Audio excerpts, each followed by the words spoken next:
বললাম যে তোমার জন্য একটা নিউজ আছে। বলতেছে কি? আমি বলি যে সম্ভবত আমি প্রেগনেন্ট, কারণ যেহেতু একই গ্রামের, ছেলেটাও ওই আমার এক্স হাজবেন্ডের গ্রামেরই, পাশাপাশি গ্রামের।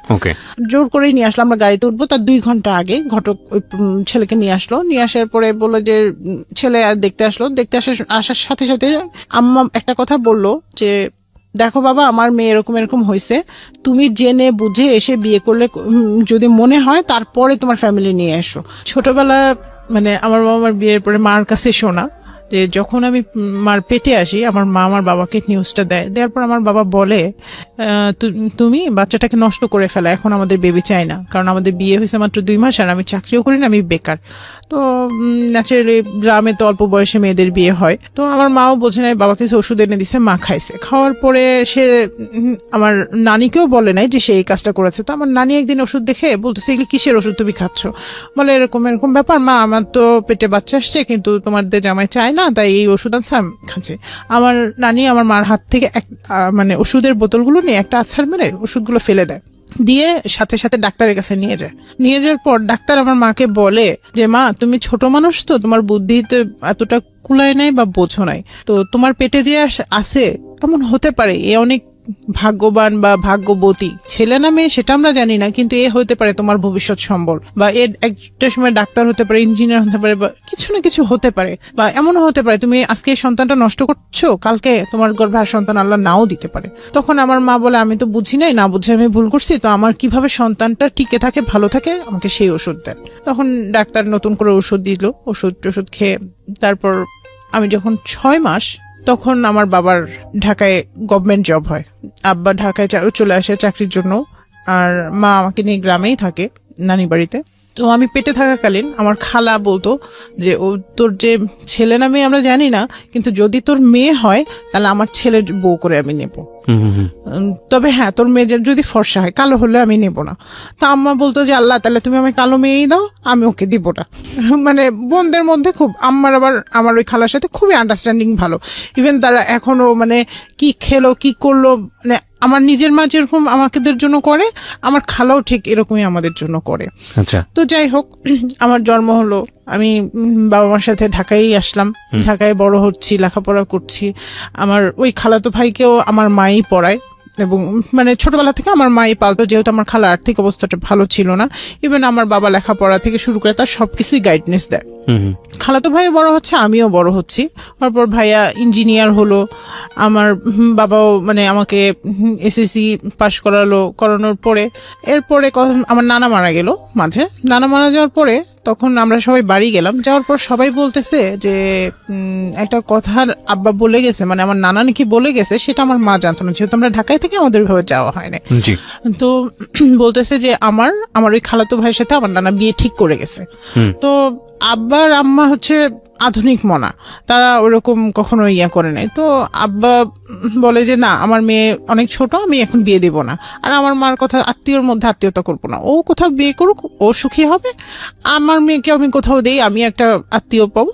জাস্ট মানে তখন মানে আমার ফ্যামিলির কেউ রাজি না, বাট আমার আত্মীয় স্বজন সবাই রাজি, যে হোক, হলে অসুবিধা কি, আর ছেলেও তো ওই তো মানুষ করছে। তো পরে যাই হোক, আব্বা যেহেতু রাজি না, প্রথমত আব্বা রাজি না দেখে আম্মাও রাজি না। এইভাবে চলতে যখন আমি অনার্স 2nd ইয়ারে, আমার মানে বেশ কিছু বিয়ের প্রপোজাল আসে। আব্বা দেখে অ্যাভয়েড করে, যে না আমি এখন আমার মেয়ে বিয়ে দেবো না, আমার মেয়েকে আমি অনেক লেখাপড়া করাবো, অনেক ইয়ে করবো। আপনি কি একটাই সন্তান ছিলেন নাকি? না, আমার বাবা আমরা 1 ভাই 1 বোন। আমার ছোট ভাই আছে। আচ্ছা, বয়সের গ্যাপ কত ছিল? বয়সের গ্যাপ 7-8 বছরের। আচ্ছা, আপনি অনার্স 2nd ইয়ারের সময় বিয়ের প্রস্তাব আসছে? হ্যাঁ, আর আমার মানে খালাতো ভাইয়ের সাথে আমার বয়সের ডিফারেন্স প্রায় 14 মতো এরকম হবে। ওনার সঙ্গে বিয়ের প্রস্তাব আসছিল? হ্যাঁ, ওনার সাথে মানে বিয়ের কথা এমনি চলে, আমার খালা নিতে চায়। আর এছাড়াও অনেক পাত্র আসছে, পাত্রের অভাব নেই। তা আমার বাবার কথা, যে যত ভালো ছেলেই আসুক না কেন, আমার মেয়ে লেখাপড়া শেষ করবে, ভালো চাকরি করবে, দেন আমি তাকে বিয়ে দিব। এটা আমার বাবার, কারণ মানে সে বলে যে আমি একটা ভুল করতে চেয়েছিলাম কিন্তু আমি করিনি, যাই হোক, কিন্তু নতুন করে কোনো ভুল আর না করি, এটাই। তো যাই হোক, এরপরে যখন আমি অনার্স 2nd ইয়ারে, তখন একদিন আমি স্বপ্নে দেখি আমার দাদাদিকে স্বপ্নে দেখি, কারণ আমার দাদাদি মানে আমি কোনোদিন দেখি নাই তাদের, স্বপ্নে দেখি। আমার বাবাকে বললাম যে এরকম দেখলাম, বাবা কেন দেখলাম জানি না, মনটা খুব অস্থির। তার এক সপ্তাহ না যেতে আবার স্বপ্নে দেখি আকাশ থেকে চাঁদ ঝরে পড়তেছে এবং অসংখ্য তারা উঠতেছে। আমি দেখি স্বপ্নে। আমি এটাও বললাম বাবা মার সাথে আমি ফ্রি, তো বললাম, তখন ওরা বলতেছে তুমি শুধু শুধু টেনশন করতেছো মনে হয় কোনো বিষয় নিয়ে, আল্লাহ ভরসা, আল্লাহর কাছে নামাজ পড়ো, দোয়া করো। আমি মানে ছোটবেলা থেকে একটু নামাজ টামাজ এগুলির প্রতি এমনিও একটু দুর্বলতা বাবা মার কাছ থেকেই পাইছি। তার এক সপ্তাহ পরে আমার ভাইটা মারা গেল, আমার ওই খালাতো ভাই, যে ভাইয়ের সাথে মানে বিয়ে নিয়ে কথা চলছিল বা খালাও চাচ্ছিল যে আমার ছেলের বউ হোক, বা আমার বাবা মা দিতে চাচ্ছিল না। তো ওই ভাইটা মারা গেল। মারা যাওয়ার পর খালা একটা অভিযোগ তুললো, ওনার হেপাটাইটিস বি হয়েছিল। মানে যেহেতু যে ইঞ্জিনিয়ার ছিল, বিভিন্ন জায়গায় ঘর সংসার ছিল না, কাজ টাজ করতো, নিজের শরীরের যত্ন নিত না, সো অ্যাট লাস্ট তার হেপাটাইটিস বি। কিন্তু সে চাকরি করে মানে আমাকে নেয়ার জন্য তার ঘরে, মানে সে চাইছিল যে আমি এমন কিছু, মানে সে এমন কিছু করুক যাতে সবার দেখে মনে হয় আমার বাবা মা গরিব দেখে দিচ্ছে না, এরকম একটা তাদের মনে টেনশন কাজ করছিল, যার ফলে সে বাড়ি গাড়ি এভরিথিং করছিল শুধু আপনাকে নেওয়ার জন্য। হ্যাঁ, আমাকে নেওয়ার জন্য আমার খালা করাইছিল যে তুমি করো, নিশ্চয়ই ওর বাবা মা দেখে খুশি হবে এবং বিয়েটা দেয়। হ্যাঁ, বিয়েটা দেয়। ভাইয়া মারা গেল, আমরা ওইখানে গেলাম। যাওয়ার পর ওই গ্রামে যাওয়ার পর সবাই একটা কথা বলতো, আমি উনার বউ হব, এটা পুরো গ্রাম জানতো। এর জন্য কোনো বিয়ের মানে তেমন কোনো কেউ বিয়ের প্রপোজাল নিয়ে আসে নাই। যে আনতো সবাই খালা মনে একটা কথাই বলতো যে আমার ছেলের বউ আছে, আমার ছেলের অন্য কোথাও আমি বিয়ে দিব না, আমার ছেলের বউ আছে। ইভেন খালা খালু আমার ভাই নিজে মুখ ফুটে অনেকবার আমার মার কাছে বলছে, আমার বাবার কাছে বলছে, কিন্তু আমার মার কথা যে আমি আত্মীয়র সাথে আত্মীয়তা করবো না। আর খালা মনিকে একটা কথা বলতো যে তুই তো বলছিলি কালো হলে নিবি না, তাহলে আমার মেয়ে এখন কালো, তুই নিবি কেন, তুই চাস কেন, তুই আর চাবি না, ফর্সা হলে তুই চাইবি, এটা এসে তারা বলে। এরপরে ভাইয়া মারা যাওয়ার পরে মাস 2 না যেতেই খালু একটা বিয়ের প্রপোজাল নিয়ে আসলো। খালু প্লাস আমার মামা গ্রাম থেকে একটা বিয়ের প্রপোজাল নিয়ে আসলো। নিয়ে আসার পরে ওরা যেদিন আসলো সেই দিনই মানে দুই পক্ষ মানে দেখে, ছেলে পক্ষ বিশেষ করে মানে ওই দিনই দেখে আংটি টাংটি পরায় একদম মানে পারে তো ওই দিনই কাবিন করে নিয়ে যায়। আচ্ছা, এরকম একটা বিষয়। তো আমি বলতেছি যেহেতু আমি লেখাপড়া করতেছি, আমি এখন বিয়ে করবো না, আমি বিবিএ কমপ্লিট করবো, এমবিএ করবো, তারপরে বিয়ে শাদী করবো। আর ওরা বলতেছে আমরাও লেখাপড়া করাবো, কোনো সমস্যা নেই, আমার লাগে তোমাকে এমবিএ করাইতে, আমার ছেলেও সহ এমবিএ পড়বে, এরকম বলতেছে। তারা বললো যে আমরা 20 লাখ টাকা কাবিন দিব, হ্যাঁ তোমার বাবা খুশি, আমার ছেলেকে যা দিবে। তো আমার বাবা আবার বললো কি ঠিক আছে, আপনারা যদি আমার মেয়েকে 20 লাখ টাকা দিতে পারেন, গয়না টয়না সব দিয়ে যদি মোড়ায় নিয়ে যান, সেই ক্ষেত্রে আমি আমার জামাইকে আমিও 5 লাখ টাকার একটা, এটা সমাজের নিয়ম, এটা কিছু না কিছু দিতে হয়, এটা সে বলতেছে। আমি বলতেছি ঠিক আছে, আমি 5 লাখ, আমি ওদের সামনে বলতেছি যে আমি 5 লাখ টাকার গাড়ি নিব, তবে আমার বাবার কোনো সম্পদ আমি নিব না। তখন বাবা যখন সম্পদ দিতে মানে বাবা মারা গেলে তো আমিও তো অংশীদার, তো আমি সেই সম্পদ দেবো না, আমার সেই সব সম্পদ আমার ভাইয়ের নামে আমি লিখে দিব। তারপরে বাবা অনেক বোঝাইলো, করলো, বিয়ে ঠিক করলো করে ওরা ওই দিন চলে গেল, একদম আংটি পড়ায় চলে গেল, বললো যে না কোনো সমস্যা হবে না, তোমাকে তোমার লেখাপড়া কমপ্লিট হলে আমরা তুলে নেবো, এর আগে তোমাকে নিবো না, তুমি বাবার বাসায় থেকে পড়াশোনা করবে, কমপ্লিট করে তারপরে আসবে। এরপরেও আমার অমত, বাবার সাথে কথা মানে বার্গেনিং হচ্ছে। তো তখনও রমজান মাস ছিল।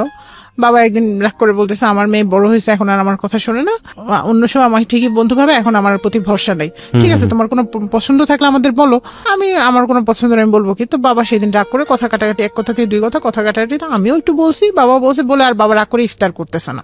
আচ্ছা, আজান দিয়েছে, ইফতার করতেছে না, বিষয়টা খারাপ লাগলো। পরে বাবাকে বললাম যে বাবা আমি বিয়ে করব, আমি তোমার এই পছন্দের ছেলেকেই বিয়ে করব, আমার তো অন্য কোথাও পছন্দ নেই যে আমি অন্য কোথাও করবো, আমি একে বিয়ে করবো, তুমি ইফতারটা করো।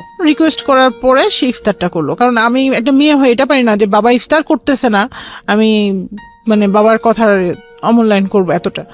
তো যাই হোক, বাবা ইফতার করলো, বিয়ে ঠিক হলো, 20 লাখ টাকা কাবিন দিয়ে, 20 লাখ টাকা কাবিন দিয়ে 20 লাখ টাকা কাবিন দিয়ে এবং 20 লাখ টাকা কাবিনে বিয়েও করলো। কিন্তু বিয়ে করার সময় ওরা যে কথাগুলো বলছিল তার কিছুই কমিটমেন্ট পালন করলো না। টাকাটা দিবে না, টাকা তো না, টাকা দিবে না, আমরা টাকা চাই নাই, কোনো একটা গয়নাও দিল না, বরং উল্টা আরো আমার বাবার কাছে ফোন দিয়ে আবার ফোনে টাকা নিছে, 2 লাখ টাকা নিয়ে সে ওই টাকায় আব্বার টাকায় মানে বলছে যে আমার তো এই মুহূর্তে ব্যবসা খারাপ, মানে আমার শ্বশুর ছিল ব্যবসায়ী, তো বলতেছে আমার ব্যবসা তো ভালো না, তো আপনি আমাকে 2 লাখ টাকা ধার দেন, পরে আমি আপনাকে ফেরত দেবো, এটা বলছে আব্বাকে। তো আব্বা বলছে যে ঠিক আছে, যেহেতু একটা মান সম্মানেরও ব্যাপার, ঠিক আছে আমি গয়না নেবো না, আপনি বানাইতে চাচ্ছেন যখন, ঠিক আছে আমি টাকা পাঠাই দিচ্ছি। 2 লাখ টাকা পাঠাই দেয়, তারা সামথিং গয়না মানে বিয়ের যা শপিং এটা করে এবং গয়নাও কেনে। বিয়ে হয়, গ্রামে বিয়ে হয় আমার, গ্রামে মামা বাড়িতে বিয়ে হয় এবং খুব ধুমধাম করে অনুষ্ঠান করে মামা বাড়ি নানা বাড়ি সব গ্রাম দাদা বাড়ি সব গ্রামের মানুষ সেখানে একত্রিত হয়। এত মানে আনন্দ করে, মানে এমন কেউ নাই, ছোট থেকে বড় শুরু করে মানে খুব আনন্দ, নাচ গান, মানে রোজা থেকেও তাদের ক্লান্তি নাই, এত আনন্দ।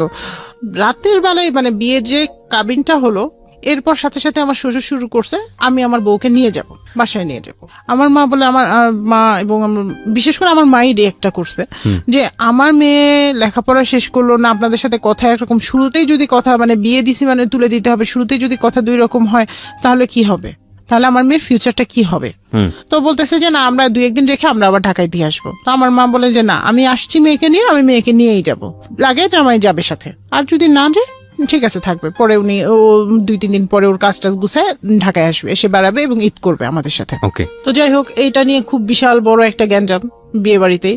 তো যাই হোক, এগুলি সবই গেল, ঈদের মধ্যে ছেলে বাড়ি গেল, কিন্তু সে বললো যে দেখো আমি রাজশাহী বাসা নিব, তুমি ওইখান থেকে পড়াশোনা করবে, এখানে আর করবে না। আমার বাবার বাসায় তো নিচ্ছি না, আমি রাজশাহীতে থাকি, আমি যেহেতু রাজশাহীতে জব করি আমার রাজশাহীতে নেব।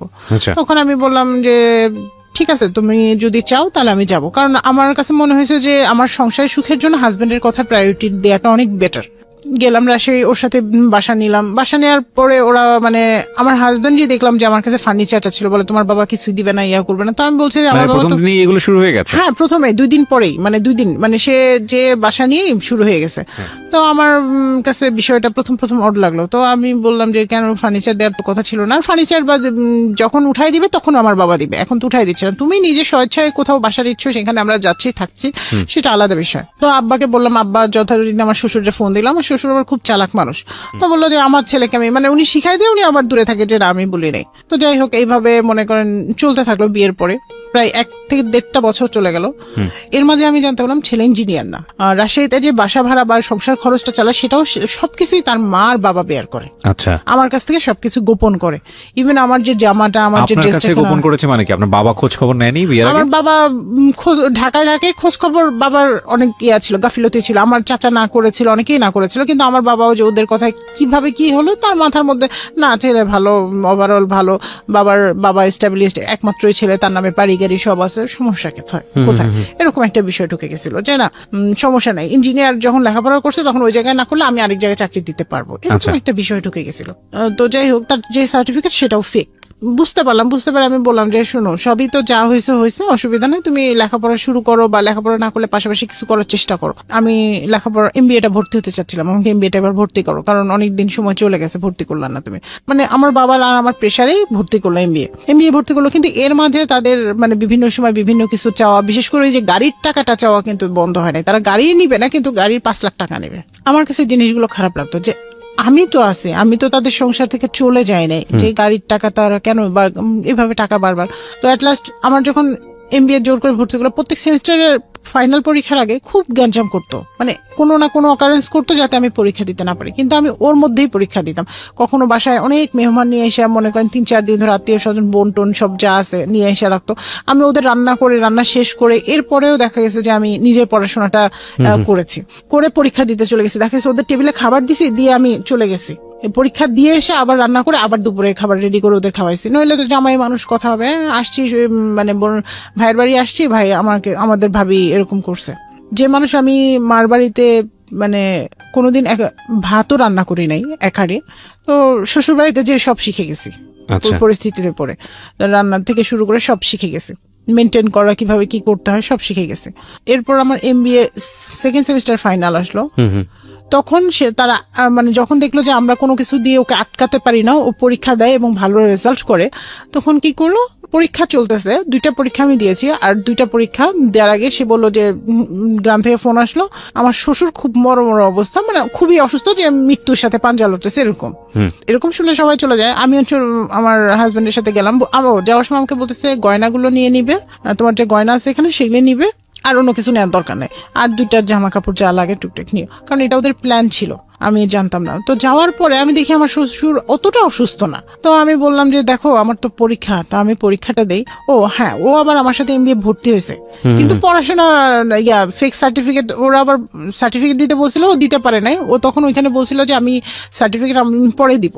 আমি পরে দিয়ে দিব, সমস্যা নেই। তো ওরা মনে করছে যেহেতু 2 বছর ওর লাগবে, এর মাঝে দিয়ে দিবে হয়তো বা।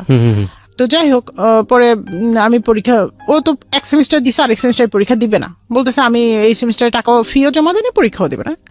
আমার কথা হলো ওটা ওর পার্সোনাল ব্যাপার, আমি ওকে তো জোর করে ফোর্স করে কিছু করাতে পারবো না, ঠিক আছে। পরে আমি বাসায় আমার শ্বশুর বাড়িতে আসলাম। আম্মা কেন জানি আমাকে ফোনে বলতেছিল, আমি যখন বলতেছিলাম আম্মা বলতেছিল মা খুব তুমি সাবধান, নইলে তুমি করো, তুমি তোমার চাচার বাসায় থেকে যাও, তুমি যদি ওখানে যেতে না চাও। আমি বলে যে আমার শ্বশুর বাড়ি, শ্বশুর অসুস্থ না গেলে মানুষ কি বলবে, খারাপ বলবে। মানে মনে হয় যে মার মনে, মা বাবার মনে সবকিছু আগেই বলে দেয়, বিশেষ করে মার মনটা। তো যাই হোক, আমি ওখানে যাওয়ার পরে আমি ওদের বলতেছি যে দেখো আমি পরীক্ষা দিতে যাব, আমি অসুস্থ, আমি শরীর ভালো না, কিন্তু আমি তবুও আমি পরীক্ষা দিতে যাব, আমাকে রাজশাহী যেতে দাও, আমি বাসায় থাকবো, প্রয়োজন তুমি থাকো, তোমার বাবা অসুস্থ তুমি থাকো, ডাক্তার দেখাও, আমার তো দরকার নাই। না, ওরা আমাকে পরীক্ষা দিতে, তো বললো যে আব্বাকে হসপিটালে ভর্তি দেবে, অ্যাজমা রুগী যেহেতু যে শ্বাসকষ্টটা প্রবলেম হয়, অনেক সময় নেবুলাইজার লাগে, তো ওটা ওষুধটা ওনার কাছে ছিল না, তো হসপিটালে নিয়ে গেল। তো আমাকে বললো চলো চলো তুমিও চলো, তুমি না গেলে কি। এ বলে ভাই আমার ব্যাগটা কিছু নিতে দেয় না, ইভেন আমার হাতের যে ব্যাগের মধ্যে আমার অর্নামেন্টস ছিল, পরে আমি মানে ওর সাথে চলে যাই, ওগুলি কিছুই কিন্তু আমার সাথে নাই। এরপর কি করলো, ওর বড় বোন এসে আমার মোবাইলটা দিল, আমার মামা আসছে আবার দেখতে, ফোন করছি আমি মামারে যে মামা এরকম আমার শ্বশুরের নিয়ে হসপিটাল আসছে, আপনি আসে দেখে যান। তারপর আমার মামা যেহেতু আসছে, ওর বললো কি তোমার ওর মোবাইল নিয়ে আসছি, তো মোবাইলটা দিয়ে ওর মামার সাথে যাক, ও তো অসুস্থ, মামার সাথে যাক। আমি বলি আমার তো কালকে পরীক্ষা, আমি মামার সাথে যাব কেন?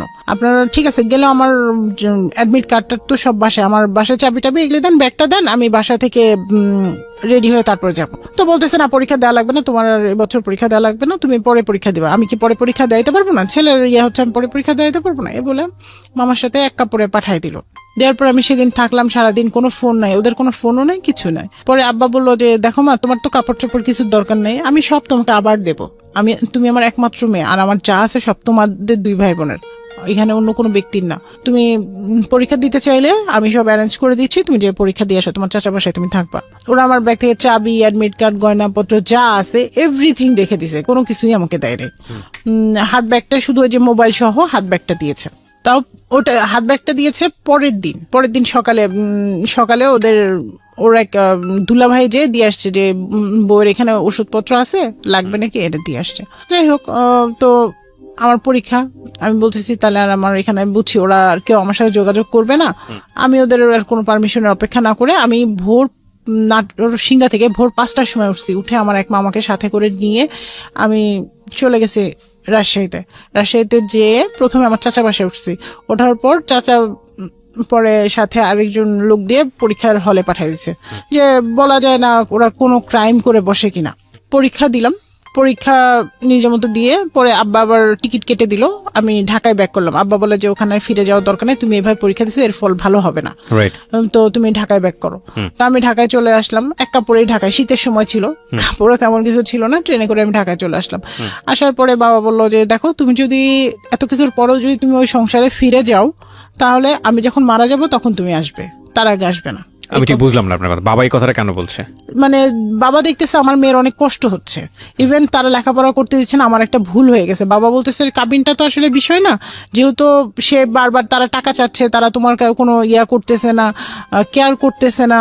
এবং আমি নিজেও বলতেছি যে বাবা আমাকে পড়াশোনা করতে দিচ্ছে না, আমি নিজেও কিন্তু বলতেছি, আমি নিজেও বলতেছি যে আমি ওর সাথে থাকবো বা সংসারটা করব। মানে আপনি আপনার বিভিন্ন কমপ্লেইন গুলো বাবাকে বলছেন সবসময়, মানে বাবা মার সাথে তো সব হ্যাঁ আপ টু ডেট, আর তারা তো জানে। তো আমার কিন্তু অন্য বিষয়ে কমপ্লেন ছিল না, আমার বিষয়টা ছিল যে আমাকে পড়ালেখাটা করতে দেওয়া হোক।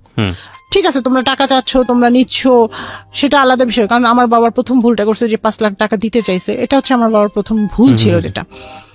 তো যাই হোক, তো পরে আমি বললাম, তখন বাবা সবকিছু দেখে বলতেছে যে যদি তুমি যাও তাহলে তুমি যেতে পারো, আমার কোনো আপত্তি নাই, কারণ তুমি একটা বাচ্চা নিয়ে এসে যখন আমার সংসারে থাকবা, লেখাপড়া জানো না, তখন তোমাকে দিয়ে আমি কি করাবো? তখন তোমার লাইফটা একবারে শেষ।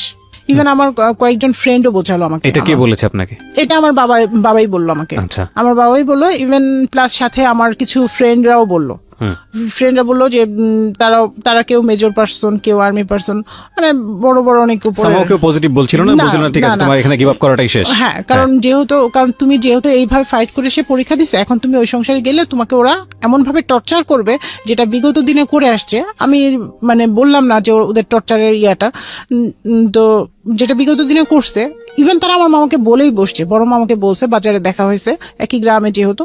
তখন আমিও চিন্তা করলাম যে না, যা হয়েছে হয়েছে, ও যদি অন্য জায়গায় বিয়ে করে হ্যাপি থাকে, অন্য কোথাও থেকে যদি টাকা নিয়ে এসে ওরা যদি হ্যাপি থাকে তাহলে ওরা থাকুক, আমি আমার লাইফটাকে আমার মতো করে লেখাপড়া কমপ্লিট করে সাজাই। কারণ ওই ছেলে তো চাকরিও করবে না বা ও তো কোনো কিছুই করবে না, এভাবে বাবা মার টাকা দিয়েও বাচ্চা হলে তো ওদের টাকা দিয়ে এইভাবে কয়দিন আমি চলবো, আর বাচ্চা হয়ে গেলে তখন যদি আরো টর্চারের পরিমাণটা বেশি হয়ে যায়, এরকম আমার মনেও বিভিন্ন প্রশ্ন আসলো। কারণ সে যদি আমাকে অরিজিনালি ভালোবাসতো তাহলে তো আমাকে এক কাপড়ে এইভাবে বের করে দিতে পারতো না। পরে আমি ওখান থেকে এই সবকিছু থেকে আমি বেরিয়ে আসি, একটা মিউচুয়াল ডিভোর্স আমাদের হয়। বেরিয়ে আসার কয় বছরের মাথায় আপনার ডিভোর্স হয়ে গেল? 1.5 বছর। 1.5 বছরের মাথায়। যাই হোক, এগুলি সব গেল। আমি আবার এমবিএ ঢাকা টু রাজশাহী আমি এমবিএ কমপ্লিট করলাম। কারণ যেহেতু তার একটা সেমিস্টার ছিল, ওনারা বলতেছিল যে তুমি এই একটা সেমিস্টারের জন্য আর ঢাকায় নিও না, ট্রান্সফার করে তুমি এখানে এসে কমপ্লিট করো, আমরা তোমাকে ওইভাবে স্কোপ দিব। যেহেতু এমবিএ শুক্র শনি ক্লাস ছিল, তো আমি রেগুলার বৃহস্পতিবার 2টা ট্রেনে রাজশাহী যেতাম, ক্লাস করতাম, চাচা বাসায় 2 দিন থাকতাম, আবার শনিবার রাতে 10টা সাড়ে 10টা ট্রেনে ঢাকায় ব্যাক করতাম। এইভাবে আমার মানে প্রায় 6টা মাস চললো। এরপর এমবিএটা কমপ্লিট করলাম। পরে যাই হোক আমি চাকরি পেলাম নিজের যোগ্যতায়, কারো হেল্প ছাড়া। তো চাকরি করতে করতে বছর খানিক গেল, যাওয়ার পর ব্যাংকে চাকরি হয়ে গেল। এভাবে ব্যাংকে চাকরি হওয়ার 6 মাস পরে আমি মানে বাবা মার সাথে ঈদ করতে গ্রামে গেলাম। গ্রামে যাওয়ার পর ঘটক একটা প্রপোজাল জোর করেই নিয়ে আসলো, যেটা প্রপোজাল আগেও বলছে, আমি বলে দিয়েছিলাম যে আমি আর এখন বিয়ে শাদী করবো না, আর ওই গ্রামের ছেলেকে তো আর করবোই না এরকম। কারণ যেহেতু একই গ্রামের, ছেলেটাও ওই আমার এক্স হাজবেন্ডের গ্রামেরই, পাশাপাশি গ্রামের। জোর করেই নিয়ে আসলো। আমরা গাড়িতে উঠবো তার 2 ঘন্টা আগে ঘটক ওই ছেলেকে নিয়ে আসলো। নিয়ে আসার পরে বললো যে ছেলে আর দেখতে আসলো। দেখতে আসার সাথে সাথে আম্মা একটা কথা বললো যে দেখো বাবা, আমার মেয়ে এরকম এরকম হয়েছে, তুমি জেনে বুঝে এসে বিয়ে করলে যদি মনে হয় তারপরে তোমার ফ্যামিলি নিয়ে এসো, তার আগে না। তার আগ পর্যন্ত না। ছেলেটা কি ব্যাচেলর ছিল? মানে ওনার আগে কোনো বিয়ে হয় না। তো ছেলেটা হাসি মুখে ওইখানেই বলতেছে আমি সব জেনে বুঝে আসছি, আমার কোনো আপত্তি নাই। আপনাকে সে চিন্তা আগে থেকে? না, আমাকে কথাবার্তা হয়নি, না কোনোদিনও কথা হয়নি। ওই দিনই আমাদের ফার্স্ট কথা। তো ছেলেটা তার কার্ড দিল, আমাকে বললো আপনার কোনো কার্ড আছে? তো আমি ন্যাচারালি যেহেতু ব্যাংকে জব করি কার্ড আছে দিয়ে দিছি। এরপর ছেলেটা প্রায় সময় আমাকে ফোন দিত, বাট আমি রিসিভ করতাম না। আমি আরো আম্মাকে বলতাম যে মা এরকম এরকম ব্যাপার, সে ফোন দেয় বারবার, আমার খুব বিরক্তি লাগে, কথা বলতেও বিরক্তি লাগে। তো তাকে তো বলাই হয়েছে যদি সে বিয়ে করতে চায়, তার যদি এত ইচ্ছা থাকে তার ফ্যামিলি নিয়ে আসুক, কেন আমাকে বারবার এইভাবে ফোন করে ডিস্টার্ব। তো মানে যখন অ্যাট লাস্ট সে আমার অফিসে অফিসে হেড অফিস এবং গুলশান কর্পোরেটে 2টা অফিসে আমার অ্যাবসেন্সে সে বারবার গেল। যাওয়ার পর অফিস থেকে আমার কাছে একটা কমপ্লেন আসে যে আপনার অ্যাবসেন্সে কে জানি আপনাকে খোঁজ করতে আসে একজন ছেলে। যে জিনিসটা খুবই দৃষ্টিকঠোর, মানে এত বেশি দৃষ্টিকঠোর, মানে আমি বলতেও পারছি না কে আমার খোঁজে আসে। কাস্টমার আসলেও তো ওইভাবে বলবে, পরিচয়টা দিয়ে যাবে, কিন্তু কিছুই বলতে পারছি না। তো এই বিষয়টা হেড অফিসে ভালো একটা আলোড়ন সৃষ্টি করে যে একটা মেয়েকে খুঁজতে আসে, এটা নিয়ে ইয়ে হয়। যাই হোক, এর মধ্যে ও কি করলো, আমাকে যখন ফোনে এইভাবে যখন সব মিলায় যখন আমাকে যখন পাচ্ছিল না বা আমি যখন তার সাথে যোগাযোগ করতে চাচ্ছিলাম না, অ্যাভয়েড করছিলাম, তখন সে মেসেজ দেওয়া শুরু করলো। তো কিছু না বলে আম্মাকে দেখালাম, আম্মা বলে চুপ করে রেখে দে, এই এত দরকার নেই, এইগুলি পোলাপান এইগুলি করে অনেক। আর যেহেতু আমারও ওরকম এজ না যে আমি ওরকম প্রেমে পড়বো বা এরকম কিছু। পরে আস্তে আস্তে এভাবে মেসেজ দেওয়া তার বাড়তেই থাকলো, কন্টিনিউয়াস মেসেজ দিতে থাকে, এবং মেসেজের অ্যান্সার না দিলে মানুষ কত বিজি, একটা অ্যান্সারও দেয় না, একটা ফোনও দেয় না, মানে জাস্ট যেভাবে আমাকে পটানো যায়। 10 দিন মেসেজ পেতে তো একদিন আমারও একটু হলেও মনটা ইয়া হবে যে না। তো পরে আস্তে আস্তে ফোনে কথাও শুরু হলো আমাদের। কথা শুরু হওয়ার পর সে আমাকে ইমোশনালি কিছু ব্ল্যাকমেল করলো। ইমোশনালি ব্ল্যাকমেল বলতে সে শুরু করলো, বলতেছে যে আমি গরিব দেখে আমাকে বিয়ে করবেন না। আমার এই জিনিসটা খুব ইমোশনাল আঘাত করলো, কারণ আমার প্রিভিয়াসে আমার ভাইটা কিন্তু মারা গিয়েছে, যে সে গরিব দেখে তাকে দেয় না। আমার খালা কিন্তু সবসময় আমাদের একটা মানে ডিভোর্স হওয়ার পরেও বলতো যে আমার ছেলের সাথে যদি দিতি তাহলে তোর মেয়ের কপালটা এরকম হইতো না। আমি কোনোদিন কি তোর মেয়েকে এত কষ্ট দিতাম? আর আমার ছেলে, মানে আমার কাছে মনে হয়েছে যে আমি নিজে একটু অপরাধী হয়ে গেছি। পরে আমি বললাম যে ঠিক আছে, আপনার যদি এত আমাকে বিয়ে করার ইচ্ছা থাকে তো আপনার ফ্যামিলি সহ আসেন। তো তার ফ্যামিলি সহ আসলো, আসার পর দেখলো, দেখার পরে তারা আবার দাওয়াত করলো। এর মাঝে সে একদিন আমাকে ফোনে বলতেছে আমি আপনাকে একটা কথা বলবো, এই কথার প্রেক্ষিতে আপনি বিয়ে ভেঙে দিবেন না। আমাদের বিয়েটা প্রায় 50% তখন মানে প্রসেসিং চলতেছে, 50% হয়ে গেছে, ওর সাইড থেকে 100%, আমাদের সাইড থেকে 50%। তখন ও বলতেছে যে দেখেন আমি আপনার এক্স হাজবেন্ডের ফ্রেন্ড, আমি ওর বাসায় থেকেছি, ওর বাসায় থেকে আমি 2টা বছর ইন্টারে থেকে 2টা বছর পড়াশোনা করেছি। যে কথাটা আমাকে ঘটক বলেছিল। ওকে, তারপর যাই হোক, এখন এরপরে এটা বলার পর আমি একটু থমালাম এবং পরের দিন বাবা মার সাথে শেয়ারও করলাম বিষয়টা। শেয়ার করার পর আমার বাবা আমাকে একটা কথা বললো, বাবা মা দুজনই বললো, মা এই বিয়েটা তাহলে আর করো না, কারণ ও আসতেছে আসলে তোমাকে ভালোবেসে বিয়ে করার জন্য না, ও প্রথম আসতেছে লোভ করে, দ্বিতীয় আসতেছে ওর বন্ধু মানে একটা রিভেঞ্জ হয়তো বা সে নিবে। মানে এই ধরনের কথা আপনার বাবা মা আপনাকে বললো? বাবা মা বললো যে আসলে মনে হচ্ছে না আমার কাছে ছেলেটা ওইভাবে এখন আর ভালো লাগছে। প্রথম থেকেই লাগে নাই, কারণ স্ট্যাটাস বলে একটা কথা থাকে, কিন্তু তুমি যেহেতু অ্যাভয়েড করতেছো, সো আমরা এটা করতেছি না। পরে যাই হোক, তারপরে আমার কথাই গেল যে না, আমি বললাম যে দূর, মানুষ কত রকম হয়, এগুলি তুমি বাদ দাও, এগুলি নিয়ে মনে ধরে রাখো না। ও তো হ্যাঁ, তো এই কথাটা বলার আগে আমাকে আবার কসম করিয়ে নিয়েছিল যে বলো যে কথা দেন, আপনি আমাকে কথা দেন যে আপনি বিয়েটা ভেঙে দিবেন না। তো আমি কথা দিয়েছিলাম, সো আমি আর নড়তে পারি নাই যে না আমি বিয়েটা ভেঙে, কারণ আমি যদি না বলি তাহলে কিন্তু বিয়েটা ভেঙে যায়, আর হয় না। পরের সপ্তাহে বাবা মা গেল, ওদের ওইখানে যাওয়ার পর ওদের আচরণ ভালো লাগে নাই, আমার বাবা মার লাগে নাই। আমার বাবা মা ভাই গেছে, ছোট ভাই, আচরণ ভালো লাগে নাই। তো কাবিন নিয়ে বার্গেনিং, ওরা বলতেছে 2 লাখ টাকা কাবিন দিব, ছেলে বলতেছে 2 লাখ টাকা কাবিন দিব। তো আমাকে SMS-ও করলো যে আমি আপনাকে 2 লাখ টাকা কাবিন দিয়ে বিয়ে করতে চাচ্ছি, বাট আপনার বাবা কাবিন অনেক বেশি 6 লাখ টাকা চাচ্ছে, কিন্তু আমার তো এটা সামর্থ্য না, ইসলামের তো আপনি জানেনই, তো আপনি যদি একটু বলেন আপনার বাবা মাকে। তখন আমি চিন্তা করলাম যে একটা মানুষ ভালোবেসে জেনে বুঝে তো আসতেছে, তাকে তো আমি কিছু হাইড করি নাই, সো আমার এখানে ভয় কিসের। তো আমি বাবা মাকে, আমার ছোট ভাইকে বললাম যে যা কাবিন দিতে চাইছে তাই দিয়ে রাজি হও, আমার কাবিনের দরকার, আমি টাকা দিয়ে কি করবো, আমি অন্যের টাকা নিবো কেন, এরকম একটা বিষয় বললাম। আর সংসার করলেও সারা জীবন 20 লাখ টাকা থাকলেও করবে, না থাকলেও করবে, 2 লাখ টাকা তো এটাতেও করবে, এরকম একটা বললাম। তো যাই হোক, ও ওইখানে বিয়ে ঠিক করে আসলো, আব্বা আম্মা ঠিক করে আসা। আমার মা বললো যে মা ওইখানে যাওয়ার পর আমার কিছু অ্যাটিটিউড ভালো লাগে না, বিয়ে হয় নাই তোমার, তার আগেই তোমার হাজবেন্ড তার ভাবির বদনাম গায়, তোমার শাশুড়ি তার বড় ছেলে বউয়ের বদনাম গায়, তাহলে এরা যে তোমার বদনাম গাবে না 2 দিন পরে, তার কি গ্যারান্টি তুমি দিতে পারো? ওকে, সামহাও ওনাদের কালচারটা আপনাদের সঙ্গে ম্যাচ করছিল না, কোনোভাবেই না, কোনোভাবেই কোনো ইয়াতেই আসে না। তারপরে আমি বললাম মা অসুবিধা না, তো আমি যেহেতু ইনকাম করি, আর দুজন মিলে ইনকাম করলে মোটামুটি কোনো না কোনো ভাবে চলে যাবে, আল্লাহ ভরসা, মানুষ তো ও তো নিজে থেকে আসতেছে। আর এই বিষয়গুলো সে আমাকে আগে থেকেই সাবধান করতেছিল, আমাকে বলতেছিল যে দেখেন এই বিষয়গুলো নিয়ে কথা উঠবে, করবে, আপনি এগুলি বিষয় ধরেন না এবং কারো কথায় কান দিয়েন না। তো যাই হোক, তো বিয়ে পড়ানোর ঠিক কয়েকদিন আগে ও আমরা নিজেরাই সবাই শপিং করছি, এটা ঠিক যে আমার বাবা মা ওর শপিং করছে এবং ও টাকা পয়সা মানে নিয়ে আমাদের বাসায় আসছে, আমাকে বলছে যে 30,000 টাকার মধ্যে শপিং শেষ করতে হবে। এর মানে আমার অত বেশি অ্যাবিলিটি নাই, আর যদি বলেন তাহলে আমাকে লোন করতে হবে, অলরেডি সে 40,000 টাকা লোন করছে অফিস থেকে বিয়ের জন্য। তো আমি চিন্তা করছি সংসার যেহেতু দুজনার, সো এত লোন করে নিজেদের কাঁধে বোঝা বাড়ায় লাভ নাই, কারণ পরে আমি বলছি যে না আপনি অল্প টাকা লোন করেন, যে আমি অল্প টাকাই শপিং করবো, আমি 30,000 টাকা আমার ওভারঅল সব শপিং শেষ করি বিয়ের। আর আমার বাবাতে দিয়ে বিয়ের অনুষ্ঠান থেকে শুরু করে সব টোটালি নিজেই করতেছে, সো মানে আমি বলতেছি আপনাদের তাহলে ওইভাবে খরচ করার দরকার নেই, কারণ আমার সংসারে যদি লোডটা বাড়ে তাহলে তো চিন্তাটা তো আমারই হবে, এই চিন্তাটা আমি করছি। ও আবার আরেকটা কথা বলে যে দেখেন বিয়ের দিন অনেক আত্মীয় স্বজন থাকবে, থাকবে, আমি চাই না আপনাকে ওইভাবে প্রেজেন্ট করতে সবার সামনে, তো আমরা তো জানি যে আপনার এটা সেকেন্ড ম্যারেজ, তো আপনার কাজীকে সেকেন্ড ম্যারেজের কথা না বলে আপনি ওখানে বলেন যে সেকেন্ড ম্যারেজ কিন্তু কুমারী লেখেন, ওইখানে ডিভোর্সিটা লিখতে দিয়েন না। এটা আপনি বললেন? আমি না, ছেলে বললো, ছেলে আমাকে বললো।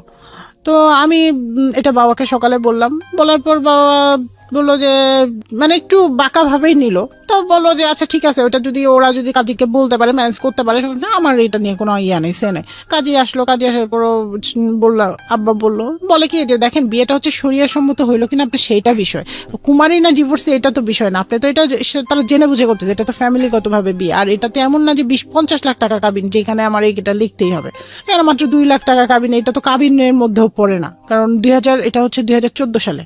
পরে কাজী লিখছে, লিখার পরে 2 লাখ টাকা কাবিনে আমাদের বিয়ে হইলো। বিয়ের পর থেকে বিয়ের যেদিন হইলো পরের দিন থেকে মানে একদিন পরে সে আমাকে তার বাবার বাসায় নিয়ে যায় নাই, তার ভাইয়ের বাসায় নিয়ে যায় নাই, কোথাও নিয়ে যায় না, আমার বাবার বাসায় রাখছে, মানে ঘর জামাই যেটা বলে। আমাকে বলতেছে যে বাসা নিতে গেলে তো সময় লাগবে, তো আমরা কয়েকদিন এখানেই থাকি। ঠিক আছে থাকি, সমস্যা কি। তো এরপরে আব্বা দিল ফার্নিচার কেনার জন্য কিছু টাকা, যে ঠিক আছে যেহেতু তোমরা আমাদের সাথে আসো আপাতত কিছু ফার্নিচার নিয়ে আসো, যেটা দিয়ে অন্তত চলো, এরপরে তো আমি তো ফার্নিচার পরে দিব, সেটা ওদের সামনে আর বলে নাই, আব্বা বললো, আমাকে বললো। তো 50,000 টাকার মতো দিল, এটা দিয়ে আমরা খাট ছিল, স্টিলের শোকেস, একটা আলমিরা এগুলি মানে টুকটাক আর কি, যেটা কাপড় চোপড় রাখার জন্য একান্তই দরকার। আমি বললাম যে তোমার মা অসুস্থ, তুমি এখানে আসো, ঠিক আছে তুমি যাচ্ছ, তাহলে আমিও তোমার সাথে তোমার ভাইয়ের বাসায়। বলে ভাইয়ের বাসায় পরিবেশ ভালো না, তুমি যে থাকতে পারবা? আমি বলি হ্যাঁ পারবো না কেন, বিয়ে যখন করছি তখন তো থাকতে হবে, সব জায়গায় মানিতে হবে। গেলাম ভাইয়ের বাসায়, যেয়ে দেখলাম এক রুম, ওরকম ভাবে মানে না মানে বস্তিতে এক রুম নিয়ে মানে তাকে থাকতে দিছে। যাই হোক, সেটা যার যার পার্সোনাল ব্যাপারে, এখানে আমার বলার কিছু নাই। আমি জোর করেই থাকলাম, বলতে গেলে ওর সাথে জোর করে গেলাম এবং জোর করে থাকলাম। ওখান থেকে আসার পরে আমাকে বলতেছে যে এরকম দেখো ভাবি না একটা জিনিস বাঁকা চোখে নিছে। কি বাঁকা চোখে নিছে? মাত্র 50,000 টাকা দিছে আব্বা কেনাকাটার জন্য, এই জিনিসটা ভাবি খুব বাঁকা ভাবে নিছে, ভাবি আমাকে ভাইয়ের সামনে কেমন ইনসাল্ট করছে, এরকম বলতেছে। তো আমি বলতেছি যে দেখো এইটা নিয়ে তো এত বেশি ম্যাটার হওয়ার বিষয় না। আর ভাবি, যে ভাবির এত বদনাম গাইছো, সেই ভাবি নিয়ে এখন এত মাথা ব্যথা কেন? ট্রু, ভাবি তো খারাপ। তুমি বলে হ্যাঁ আসলে ভাবি খারাপ, তখন গেল অ্যাভয়েড করলো, মানে আমাকে শোনায় নিল, আগে শোনায় নিয়ে পরে অ্যাভয়েড করতেছে। হ্যাঁ, তারপরে গেল। এটা যাওয়ার পর একদিন পরে এসে বলতেছে আমার অফিসে ভালো বিহেভ করতেছে না বসেরা, লোনটা শোধ করে দিতে হবে। লোনটা শোধ না করলে বসেরা ভালো বিহেভ করতেছে না। 40,000 টাকা তার যেটা লোন আছে। তো ভাইয়া এটা জানছে, যাই না ভাবি বলছে ভাবির বাপের বাড়ি থেকে 30,000 টাকা নিয়ে এসে সেটা নিয়ে এসে সেটা দিয়ে অন্তত লোনটা ক্লোজ করতে। আমার কাছে খুব আশ্চর্য লাগলো, যেই ভাবি এত খারাপ ছিল সেই ভাবির বাপের বাড়ি থেকে 30,000 টাকা, যে ভাই এত টাকা থাকা সত্ত্বেও বিয়ে করার মানে বিয়ের সময় 1 পয়সাও দিল না, ইভেন বউকে যে নতুন বউকে একটা গিফট দিতে হয় সেটাও দিল না। মানে কি বলবো, বলার এখানে আসলে নিজের কাছে খুব আশ্চর্য লাগছে জীবনের। তো আমি বললাম যে এটা তো আমার দৃষ্টিতে ভালো না, যে ভাবি কেন দিবে? ভাইয়ের থাকলে ভাই যদি দেয় সেটা আলাদা বিষয়, ভাই দিবে না, ভাবি কেন বাপের বাড়ির টাকা এনে দিবে? তো পরে আমি বললাম যে যেহেতু যে বিয়ের গিফট থেকে টাকা উঠছিল, আমার কাছে প্রায় 10-15 হাজার টাকা ছিল, সব মিলে ওর হাতে 20,000 টাকা তুলে দিলাম, দিয়ে বললাম যে এটা তুমি দিয়ে দাও, দিয়ে আর বাকি 20,000 টাকা আস্তে আস্তে প্রত্যেক মাসের স্যালারি থেকে দিব, এটা বললাম। আমরা কোথাও ঘুরতেও গেলাম না, কোথাও না, আমার বাবার বাড়িতেই থাকা। এর মধ্যে এখন আমি বলবো ওকে যে প্রেশার ক্রিয়েট করবো, বাসা নাও, তো টাকা কই? বাসা ভাড়া নিতে গেলেও তো টাকা লাগবে, অ্যাডভান্স দিতে হবে, ইয়ে করতে হবে, টাকা না থাকলে কেউ তো আর বাসায় দিবে না। তখন আম্মা বিষয়টা বুঝলো, তখন ও বলতেছে যে ও আমাকে বলতেছিল যে আমি বাইরে থাকি, তুমি এখানে থাকো। আমার কাছে বিষয়টা এরকম যে বিয়ে হয়েছে, ও এক জায়গায় থাকবে আমি এক জায়গায় থাকবে, এটা কেন? তখন আম্মা বললো ঠিক আছে, তোমরা যতদিন তোমাদের সমস্যা সলভ না হয় তোমরা এখানেই থাকো, যদি পারো কিছু কন্ট্রিবিউট করো তোমার শ্বশুরের সাথে, না পারলে না করো। প্রথম ওই যে লোনটা, যেহেতু লোনের টাকাটা মনে করেন আমি দিচ্ছিলাম না, এখানে আমার যেটা জানার, লোনটা আপনি শোধ করছেন কেন? কারণ তার স্যালারি হচ্ছে অনলি ফর 18,000 টাকা। এখন ওটা দিয়ে তো কি ও বাবা মাকে দিবে না নিজের যাওয়া আসার খরচ চালাবে? তখনও থাকতাম বাবার বাসায় থাকতেন, বাবার বাসায় থেকে হাজবেন্ডের লোন পরিশোধ করতেছেন। আর তারপরে আমি চিন্তা করতাম তো সংসার তো দুজনারই, ও একটা মানসিক টেনশনে থাকবে, তার চেয়ে ভালো দুজনে একটু লাইফটা আনন্দে কাটাই না। টাকা পয়সা তো দিলাম না হয়। কত টাকা দিতেন প্রতি মাসে? প্রথমে দিলাম হচ্ছে 20,000 টাকা। আচ্ছা। এরপরে মানে ওর স্যালারিটার থেকে 50% এর মতো, 50% কখনো 50% কখনো তার চেয়ে বেশি এরকম দিয়ে চলে আসে। মানে পুরোটাই বলতে গেলে একরকম অনেকটা মানে দিয়ে চলে আসে। আমি বলছি যে তোমার স্যালারি উঠায় আনার দরকার না, ওটা দিয়ে লোনটা হোক অ্যাডজাস্ট। আর আমি চালাচ্ছি আমি এদিকে ম্যাচিউর। সো ফার্স্ট নাইট তো তাকে রাত 2টার সময় 2:30 দিকে ফোন দেওয়ার কোনো দরকার হয় না। একটা ম্যাচিউর যেহেতু আমরা, ভাবির সাথে রিলেশনও তো তার ভালো না, সেই ফোনটা নিল, সে আমাকে বোঝালো যে দেখো ভাবি তো এরকমই, ভাবি ওই যে মানুষের কিভাবে দ্বন্দ্ব লাগবে সেই বিষয়টাই কাজ করায়, এরকম বললো, একটু বাঁকা করেই বললাম। তখন আমি ন্যাচারালি ওটা ভুলে গেলাম, অ্যাভয়েড করে গেলাম। যেদিন আমরা মানে যাব ওদের বাসায়, ওর ভাইয়ের বাসায় যে দাওয়াত দিতে, আমার বাবা, আমার ছোট ভাই, আমি, আমার হাজবেন্ড, মানে আমরা সবাই মিলেই যাবো, একসাথেই যাব। তো সেদিন তার মোবাইলে আমি ও দুজনে বিছানায় শুয়ে থেকে মোবাইলটা করতে করতে একটা রেকর্ডিং বের হয়ে যায়। রেকর্ডিংটা ছিল দেবর ভাবির কথা। এটা রেকর্ডিং করছে তাদের মেয়ে, ছোট্ট মেয়ে, আমার মানে আমাকে না জানিয়ে আমার অ্যাবসেন্সে মানে তাদের বাসায় যেত। তার ভাইও থাকতো না, তার দেবর ভাবি দুজন থাকতো, এবং দেবর ভাবির কিছু কথা মানে যেটা আমার কাছে এত খারাপ লাগে, এবং অ্যাটলাস্ট ওই কথার মধ্যে থাকে, ভাবি আপনি চিন্তা করেন না, আপনি তো আসেন সবসময় থাকবেনই, আমি তো এটারে বিয়ে করছি, এটা যদি আমার কথা না শুনে টাকা পয়সা না দেয় তাহলে কিলায় দাঁত ভাঙিয়ে দিব আর ছেড়ে দিয়ে চলে আসবো, এরকম কথা। ছিল। এই ফোন রেকর্ডটা আপনি কিভাবে শুনলেন? এই ফোন রেকর্ডটা ওই যে ওর সামনে মোবাইল টিপতে টিপতে হঠাৎ গড গিফটেড বের হয়ে গেছে। ওর সামনে এটা বেজে গেছে। হ্যাঁ, ওর সামনে এটা বেজে উঠছে এবং ওর সামনে ও তখন মোবাইলটা এটা যখন দাঁত ভেঙে দিব, দাঁত ভাঙার জবাব দিব, ছেড়ে দিব, এই কথাগুলো আসছিল, তখন ও মোবাইলটা আমার কাছ থেকে কেড়ে নিয়ে যায়। কেড়ে নিয়ে সাথে সাথে ডিলিট করে ফেলে। ডিলিট করে আমাকে বলে যে সরি, আসলে যারা ভালো হয় তাদের মনে হয় সামনে আল্লাহ ভাবে বের হয়ে যায়, এটা তো আমি আসলে জানি না।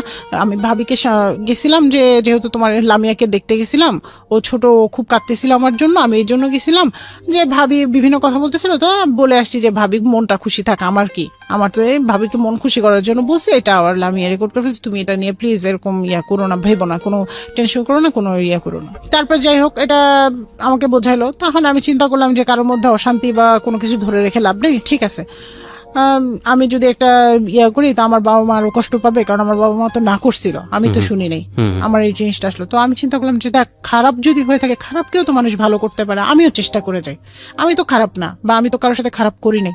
পরে ও আমাকে অনেক বোঝাইলো, করলো। পরে আমি হাত মুখ ধুয়ে ফ্রেশ হয়ে পরে সবার সাথে আমার ভাসুরের বাসায় গেলাম।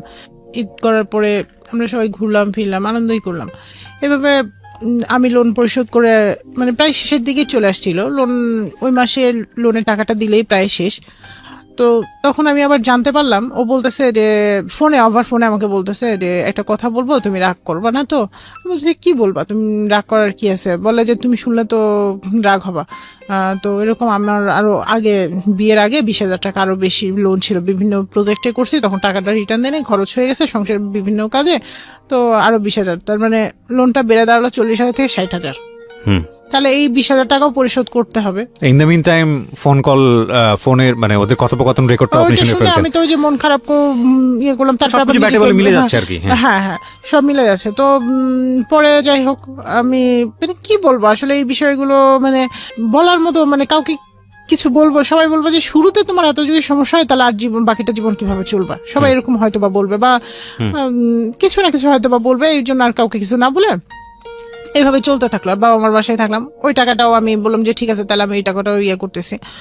এইভাবে মানে দুইজন লোন টোন শোধ করার পরে আমি ডিসেম্বরের দিকে, আমার বিয়ে হয় ডিসেম্বরের শেষের দিকে, 25 তারিখে আমাদের স্যালারি হয়। তো শেষের দিকে আমি বললাম যে এবার, এর মাঝে আমার শাশুড়ি একদিন ফোন করে, শ্বশুর শাশুড়ি দুজন একদিন ফোন করে বলতেছে, মা দেখো আমাদের এরকম বড় ছেলের বাচ্চা হতে নিয়ে একটা প্রবলেম হয়েছে, প্রায় 7-8 বছর পরে তাদের মেয়ে কনসেপ্ট করছে, বাচ্চা হয় না, তো তুমি এই ভুলটা করো না, তুমি আমাদের একটা বংশধর দেখাও। তখন তার ছেলের ঘরে একটা নাতনি ছিল, নাতিটাতি ছিল না। তো আমার শ্বশুরের একটা চাহিদা যে আমাকে একটা বংশধর দেখাও মা, আমিও চাই তোমার ঘরে একটা সন্তান আসুক। তো যেহেতু একটা মুরব্বী মানুষ বলছে, আর আমার ফ্যামিলি, আমার বাবা মাও বলতেছিল যে এখন একটা বাচ্চা হলে আমি মানুষ করে দিতে পারবো। আমার মা বলতেছিল যে হ্যাঁ, এখন আমি একা আছি, আমি এখন আমার ছেলের বউ না, এখন যদি তোমরা থাকো আমি মানুষ করে দিতে পারবো, এটা বলতেছিল। আর আলাদা থাকলেও মনে করো যে আমার কাছে সকালে দিয়ে গেলাম, পরে যাওয়ার অফিস থেকে ফেরার পথে নিয়ে গেলাম, সমস্যা হবে না, এরকম একটা তখন আমি চিন্তা ভাবনা সব মিলায় যখন সবাই চাচ্ছে, তো আমিও চিন্তা করলাম যে ঠিক আছে আমি বাচ্চাটা নিয়ে নিই। তো গড গিফটেড মানে 1 মাস থেকে 1.5 মাসের মাথায় কনসেপ্ট করে ফেললাম।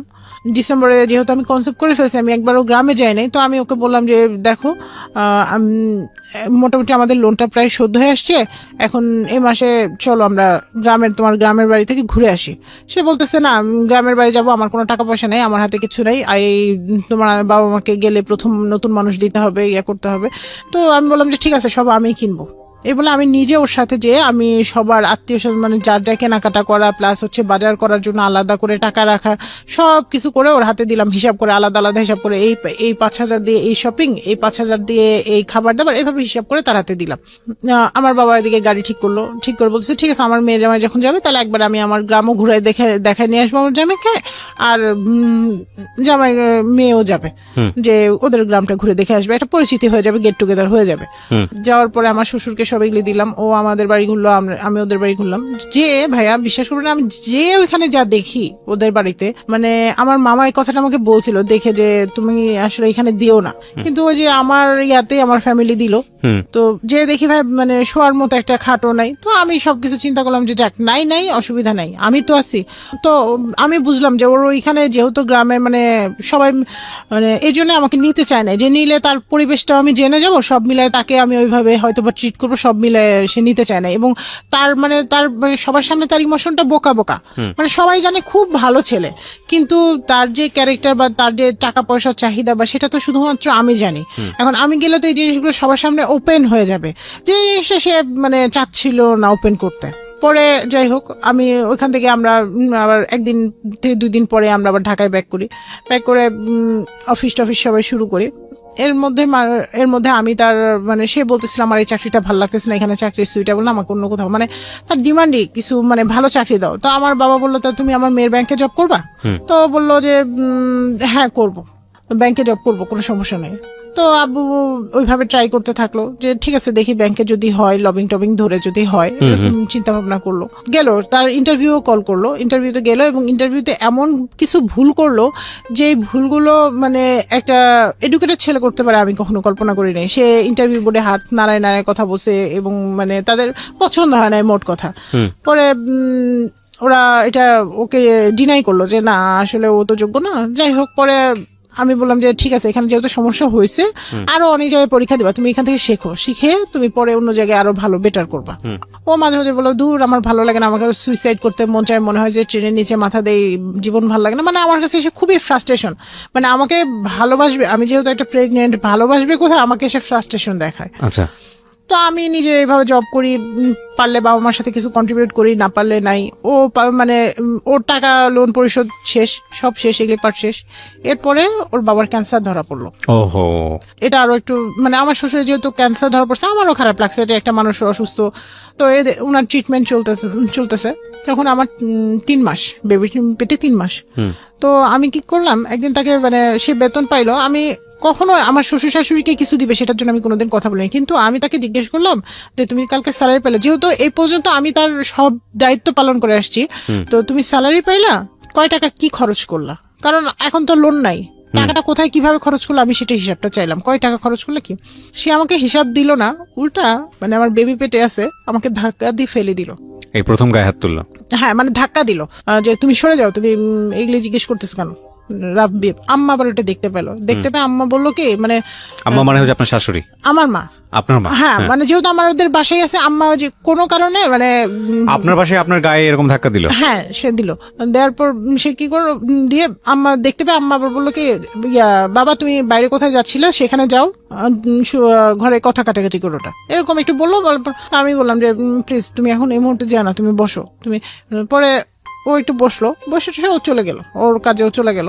ও আর আমাকে হিসাব দিল না। তো আমি যেহেতু সে ধাক্কা দিচ্ছে, আমি ওকে একটা কথা দিলাম যে আমি আজকের পর থেকে কসম করতেছি যে তোমার টাকা পয়সা তুমি কি করবা না করবা সেই হিসাবটা আমি আর কোনোদিন চাইবো না, কারণ যেহেতু তুমি আমার বেবি পেটে আমাকে ধাক্কা দিয়ে ফেলে দিছো, আমার একটা ইনসিডেন্ট হতে পারতো। তারপরে আম্মা, ওই দিন আমি সারাদিন শুয়েছিলাম, আম্মা ডাক্তারের কাছে আমাকে নিয়ে গেলো। ও আমার কোনো খোঁজও নিল না যে আমার ওয়াইফ কেমন আছে কি আছে, বা ডাক্তারের কাছে নিল বা ডাক্তার কি বললো না বললো, কোনো কিছু না।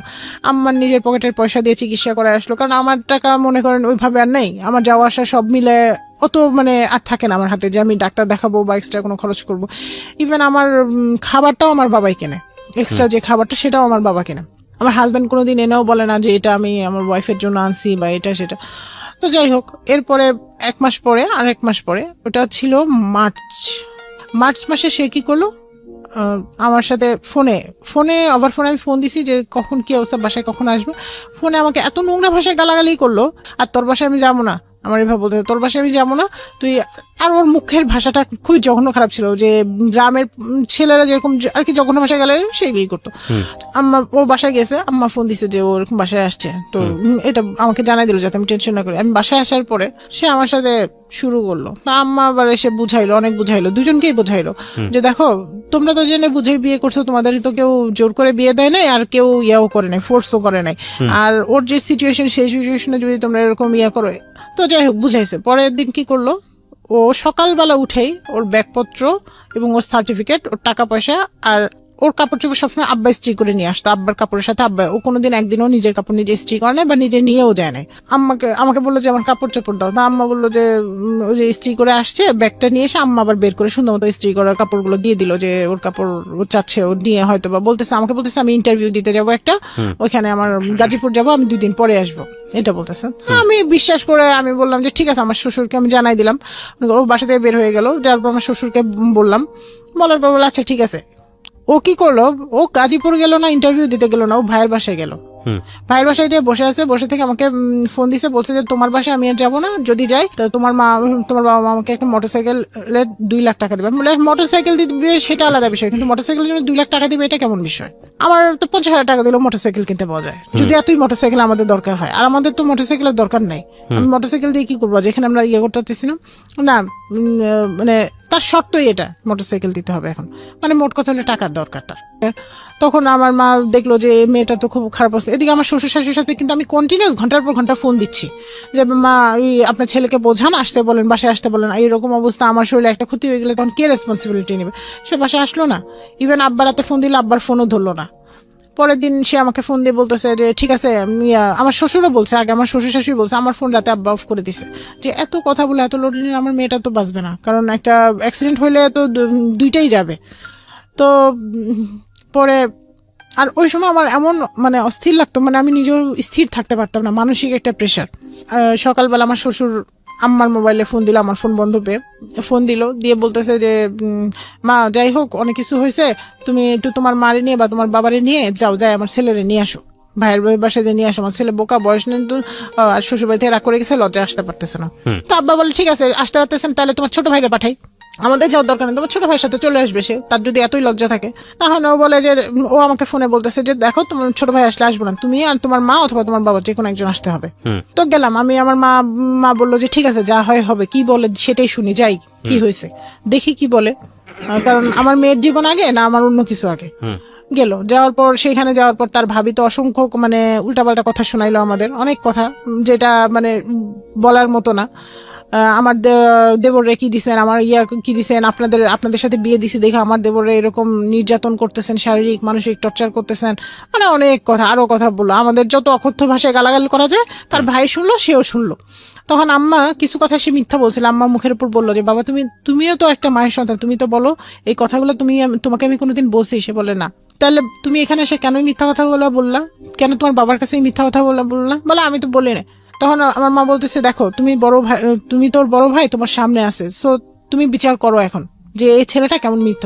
তো বলে যে ঠিক আছে আন্টি ও যাবে, তবে ও আরো বললো যে মোটরসাইকেলের জন্য টাকা। তখন আম্মা বললো যে আমার মেয়ের জীবন আগে, টাকাটা আগে না, তুমি এরকম কয় টাকা চাও, কয় টাকার মোটরসাইকেল, এটা কি আমরা দিতে পারবো না? তোমার এই যে চাকরি লাগতেছে, এটা লাগতেছে, ওইটা লাগতেছে, তোমার সারাক্ষণ প্রবলেম, এত সমস্যা থাকলে আমরা কিভাবে ইয়ে করবো? ঠিক আছে তোমার এই যখন সাথে আরেকটা বললো আমি কোনো সংসার খরচ দিব না, যা সংসার খরচ লাগবে আপনার মেয়ে চালাবে। এটা সামনাসামনি বলে দিল, সামনাসামনি বললো। আমার মা সবকিছু মেনে বললো যে ঠিক আছে তোমার 1 পয়সা দেওয়া লাগবে না, আর টাকা ওইটা মোটরসাইকেলে তো ঠিক আছে ওইটা আমি দিব। বাসায় পরে আসলো, বাসায় আসলো, আসার পর মানে খুব ভালো মানুষ, তখনকার বিহেভটা অনেক ভালো। তখন সে আমাকে বললো সরি আমি অনেক ভুল করছি, আমি চলে গেছি, আমি সরি এইরকম বললো। ইভেন আমার মার হাত ধরে ক্ষমা চাইলো যে আমি না বুঝে অনেক কথা বলে ফেলছি, ভুল করছি, ক্ষমা চাইলো। তো আম্মা বললো যে যেহেতু ছেলে হইলো তো ক্ষমা করতাম, অসুবিধা নেই, ঠিক আছে তোমরা যদি হ্যাপি থাকো দ্যাটস অল।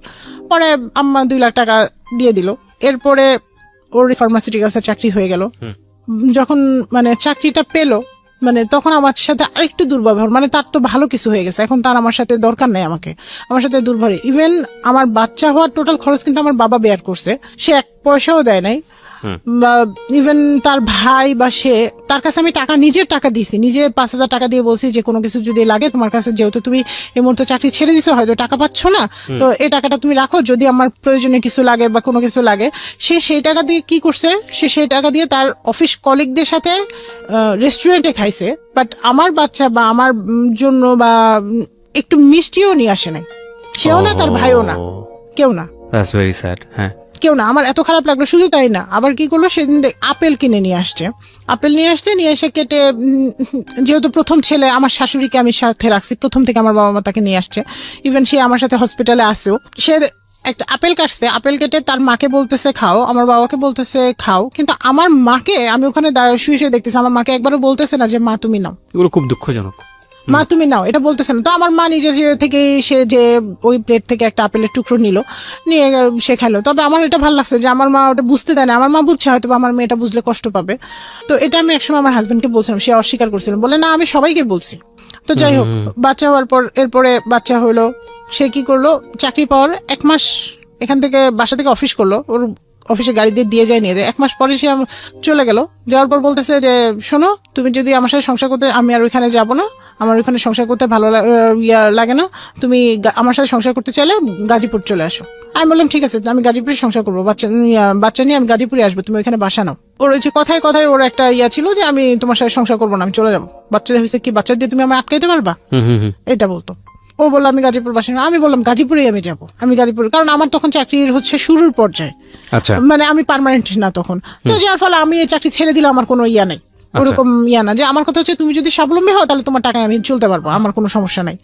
ও তখন বলতেছে, যখন দেখলো যে আমি বাসা নেওয়ার জন্য প্রেসারাইজ করতেছি, তখন বলে যে, তখন কয়েকদিন যাওয়ার পর বলতেছে ঠিক আছে এখানে বাসা নিলে বাচ্চা কে দেখবে। আমি বলে চাকরি ছেড়ে দিব, তোমার আর নইলে তুমি যাকে পারো তাকে দিয়ে বাচ্চা দেখায় মানুষ করবো, আমার তো একটা সমস্যা নেই। তো বলতেছে যে না ঠিক আছে, আব্বা বলছে বাসা নিতে না করছে, আব্বার চিকিৎসা অনেক খরচ, ঠিক আছে বাসা নিবো না, ওইখানেই থাকে, আমি আসতেছি।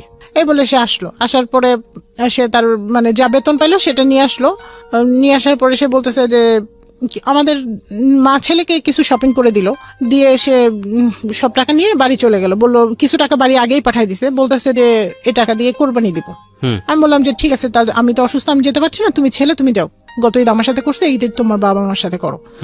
তো ও বাড়ি চলে গেল। যাওয়ার পরে আমি আশা করতেছিলাম যে পরের দিন আমার হাজবেন্ড যেহেতু কোরবানি দিচ্ছে সেখান থেকে আমার জন্য কিছু নিয়ে আসবে, অবশ্যই আমি এটা হকদার, আমার সন্তান এটার হকদার। সে সেটা নিয়ে তো আসলোই না, উল্টা আরো আমার সাথে দেখা যায় আমার মানে আমি বাসায় এসে আমি ঈদ করলাম কি না, কি খাইলাম, কোনো খোঁজই নেই। মানে সে বাড়ি গেছে তার মতো, আমি আমার মতো। আমার জন্য এটা সকালবেলাটা আমি ওয়েট করতেছিলাম যে আমার হাজবেন্ড সকালবেলা ফোন করে বলবে যে ঈদ মোবারক, উঠে তুমি বাচ্চাকে রেডি করো, তুমি রেডি হও, মানে আমি এক্সপেক্ট করতেছিলাম। বাট এরকম কিছুই না। বিয়ের পর থেকে আমি অসংখ্যবার এগুলি নিয়ে বলছি যে দেখো তুমি তো কখনো আমাকে ফোন দাও না, খোঁজ নাও না, আমি কোথায় থাকলাম কি করলাম, তোমার এগুলি কোনো ব্যাপারই না। বলে চাকরি করা একটা শিক্ষিত এডুকেটেড মেয়েরে বিয়ে করছে, আমি কি কোনো বাচ্চারে বিয়ে করছি যে আমি সারাদিন ফোন করে খোঁজ নিবো, এরকম বলতাম বিয়ের আগে এত ফোন এত SMS, এখন বিয়ের পরে কিছুই নাই। বলে বিয়ের পরে এখন তো বউ হয়েছে, এখন তো আর, তখন তো বিয়ে করার জন্য পটানো লাগছে, এই কথাটা আবার বলছে। সে কিছু নিয়ে আসলো না। পরে ঢাকায় আমার সাথে উল্টা আরো ফোনেই ঝগড়া হইলো কয়েকবার। ঝগড়া হওয়ার পর পরে সে ঢাকায় আসলো, বাসায় আসলো, আমার বাসায় আসলো, আমাদের সাথে আসলো, দেখা করলো। করার পর সে বলতেছিল যে, আমি তাকে বললাম যে দেখো এটা কি আমি কি একটুও দাবিদার না, আমি কি এই তোমার প্রথম টাকায় কোরবানি হচ্ছে, এটা কি আমি দাবিদার না, আমি কি একটু হকদার না, তুমি আমার জন্য তো নিয়ে আসতে পারতে। বলে আমি অফিসে গেছি, অফিস থেকে কিভাবে নিয়ে আসবো, ও ভাবি নিয়ে আসছে, ভাবি বলছিল ভাবি নিয়ে আসছে, আমি ভাবির বাসা থেকে নিয়ে আসবো। এই বলে সে ভাবির বাসা থেকে নিয়ে আসলো। পরে 2 থেকে 3 দিন পরে যে ভাবির বাসা থেকে ভাবিরটা নিয়ে আসলো আর কি, ভাবি নিয়ে আসছিল খাওয়ার জন্য বাসা, সেটা নিয়ে আসলো।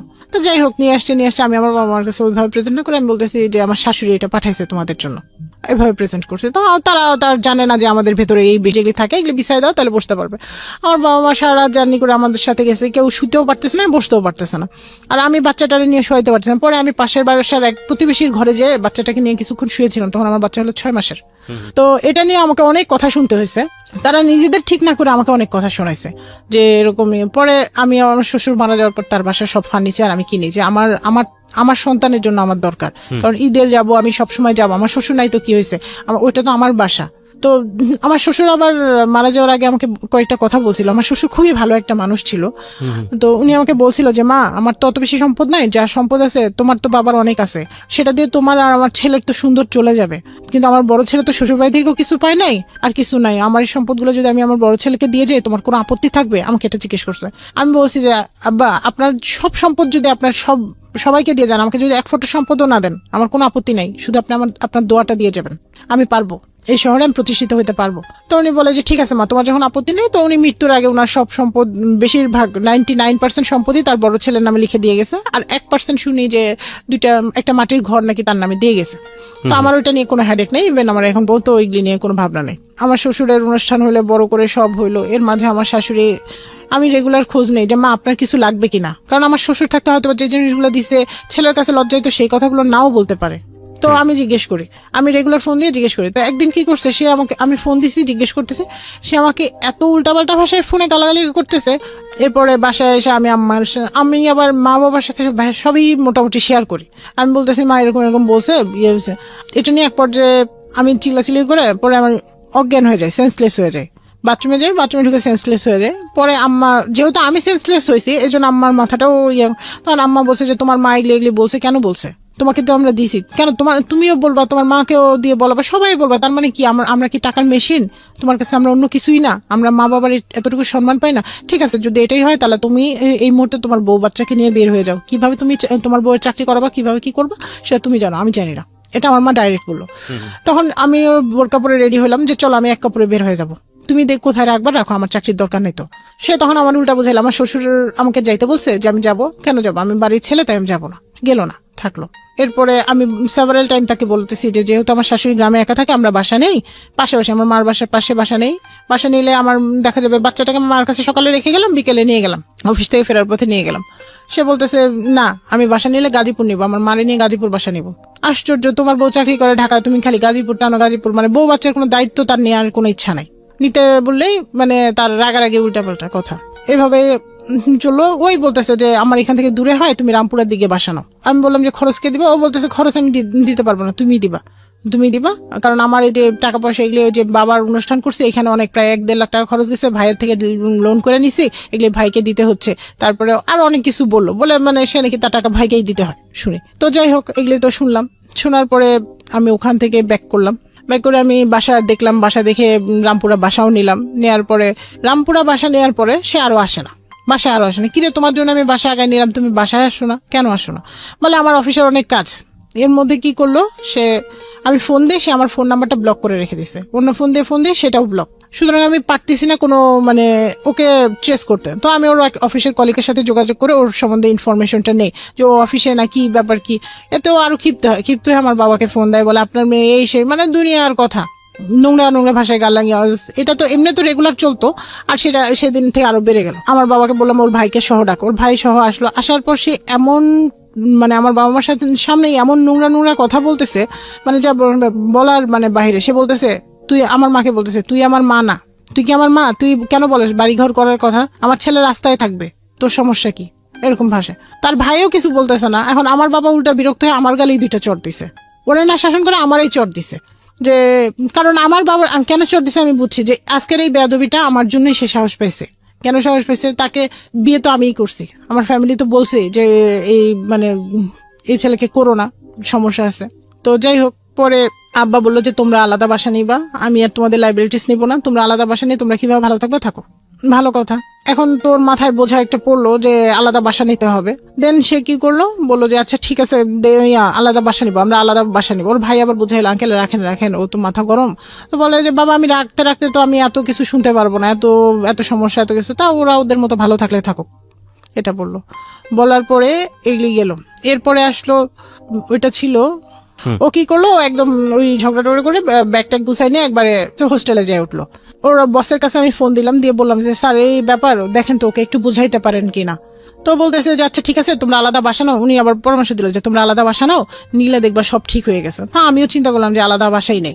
বাসায় পরে স্যার বোঝানোর পরও বাসায় আসলো। আসার পর 2-1 দিন আমার সাথে মানে ভালোই ব্যবহারটা খারাপ না। তখন আমি বললাম যে তোমার জন্য একটা নিউজ আছে। বলতেছে কি? আমি বলি যে সম্ভবত আমি প্রেগনেন্ট, এটা বলছে। বলার পরে ঠিক আছে তাহলে বাচ্চা নেই। এরপরে একদিন কি করছে, আমার পাশে শুয়ে আছে, সে শুয়ে থেকে অন্য মেয়ের সাথে মেসেজিং করতেছে। সেটা আমি সকালবেলা তার মোবাইল করে ট্রেস করে ধরতে পারি।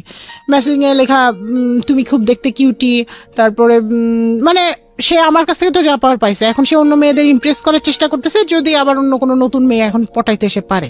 তো পরে এই মেসেজটা আমার সকালবেলা আমি মেসেজটা ধরে ফেলছি এবং মেসেজের স্ক্রিনশট গুলো নিয়ে আমার মোবাইলে আমি ট্রান্সফার করে নিছি। এটা নিয়ে দুজনের মধ্যে তুমুল ঝগড়ার পরে ও বাসা থেকে বের হয়ে গেছে। তোমার সাথে আর থাকবে না, তোমাকে আমি ডিভোর্স দিব, তুমি আমাকে কিচ্ছু দাও নাই, সারা জীবন খালি জ্বালাইছো, আর তোমাকে আমি ডিভোর্স দেবো। এরপর অফিসে চলে যায়, ওই হোস্টেলেই থাকে। আমি যোগাযোগ করলে আমার সাথে যোগাযোগও করে না, করে না। পরে সে বলে কি যে শোনো, এদিকে আমাকে কন্টিনিউস ডিভোর্সের থ্রেট দিয়ে যাচ্ছে যে তোমার সাথে আমাকে এত অসংখ্য মেসেজ পাঠাইছে, আমি আর লোড নিতে পারতেছি না, আমি অসুস্থ, এই অবস্থা, মানে সবেমাত্র একটা কনসেপ্ট, মানে ওর চিন্তা ভাবনায় যে এমন কিছু হোক যাতে মা মেয়ে দুজনেই শেষ হয়ে যায়, মা এবং পেটের বাচ্চা যেটা সেটা দুজনেই শেষ হয়ে যায়। তো পরে এখান থেকে বের হলাম, আমি বললাম যে না কিছু একটা করতে হয়। তখন ও বলতেছে, ওকে আমি ইমপ্রেস করার চেষ্টা করলাম, তখন ও বলতেছে যে শোনো, তুমি যদি আমার সাথে সংসার করতে চাও তাহলে তুমি তোমার বাবাকে নিয়ে আমার ভাইয়ের বাসায় আসবা। আমি তখন বললাম যে আমি একা আসি, আমার বাচ্চাকে নিয়ে আমি একা আসি, তুমি যেখানে রাখবে আমি সেখানে থাকবো, আমি তো বাবাকে নিয়ে আসার দরকার নেই। বলে না, তোমার বাবাকে নিয়ে আসবে, মানে সেখানেও তার আরো কিছু শর্ত থাকবে, কিছু চাওয়া থাকবে। গেলাম, যাওয়ার পরে সে আমার বাবাকে ওইখানে বললো যে 2 লাখ টাকা আরো দিতে হবে ফার্নিচার কেনার জন্য, যে বাসা নিতেছি ফার্নিচার কেনার জন্য 2 লাখ টাকা দিতে হবে। আর আপনি আর আমাকে বললো যে সংসার খরচের টোটাল দায়িত্ব তোমার, আমি কোনো কিছু জানি না। আমি বললাম আচ্ছা ঠিক আছে। তাও কারণ আমার মনে হলো যে আমি বাচ্চাটাকে নিয়ে, যেহেতু আমার মানে পেটে একটা বাচ্চা, মানে তার লাইফটাও তো সেভ করা দরকার, কারণ বারবার ওই সময় আমার কন্ডিশনটা এতটা ক্রিটিক্যাল হয়ে গেছে যে বারবার মানে আমার ব্লিডিং হচ্ছে, প্রত্যেক মানে বাচ্চা থাকার পরেও ব্লিডিং হচ্ছে। ডাক্তার বলছে যে তোমার টোটালি রেস্ট দরকার, আর এই মেন্টাল প্রেশারগুলো নেওয়া যাবে না। তো যাই হোক, বসুন্ধরায় আমরা অফিসের পাশে আবার বাসা নিলাম। আমার অফিসের পাশে বাসা নেওয়ার পর আমার বড় ছেলেটাকে কেউ রাখে না, আমাকে সাথে করে অফিস নিয়ে যেতে হয়, নইলে ওইখান থেকে এসে রামপুর এসে বাবার বাসায় দিয়ে যেতে হয়। এইভাবে 1 মাস কন্টিনিউ করলাম। করার পর অফিস থেকে শোকজ লেটার করলো, ম্যাডাম জানাইলো যে তোমার এরকম তোমার উপর এমডি স্যার নোটিশ করছে, তুমি যদি এইভাবে বাচ্চা নিয়ে অফিস করো, এইভাবে তোমার কাজের হচ্ছে, তোমাকে একটা সামনে আমরা একটা চিঠি দিব, শোকজ লেটার, যেটাকে বলে শোকজ লেটার। তো তুমি এটা থেকে বের হয়ে আসো, বাচ্চাকে নিয়ে এসো না। অফিস বললো? হ্যাঁ অফিস বললো। অফিস বললো যেহেতু আমি বাচ্চাকে নিয়ে ওখানে যাই। এটা বলার পরে অফিস থেকে আমি এসে আমি ওকে বললাম, বলে যে আরে তোমার চাকরি থাকলে থাক, না থাকলে না থাক, এই চাকরি নিয়ে আমার টেনশন নেই, এরকম বলতেছে। আমি বলি তাহলে সংসার বলে চলবে, তখন চলবে। তো ঠিক আছে, আমি এখন তাহলে এখানে আর থাকবো না, তুমি যদি আমার বাবার বাসার পাশে বাসা নাও, আমি তোমার কখনো বাবার বাসায় যেতে হবে না, আমি বাচ্চাটাকে নিয়ে আসবো, আমি এই লোডটা নিতে পারতেছি না। পরে সে কি বুঝলো না বুঝলো, সে নিল। এরপরে বললাম আচ্ছা ঠিক আছে। এর মাঝে তার ভাই 6 লাখ টাকা দিয়ে গাড়ি কিনলো। আমি চিন্তা করলাম এই টাকাটা কোথায় পাইলো। এক্স্যাক্টলি আমারও প্রশ্ন তাই। হ্যাঁ, এই 6 লাখ টাকা কোথায় পাইলো? তার ভাই সংসার খরচ দেয় না, সেই বিষয়ে শাসন করে না, কিছুই করে না, অথচ 6 লাখ টাকা দিয়ে তার ভাই গাড়ি কিনলো। শেয়ারে কিনছে, সে বলে যে শেয়ারে কিনছে আরেকজনের সাথে।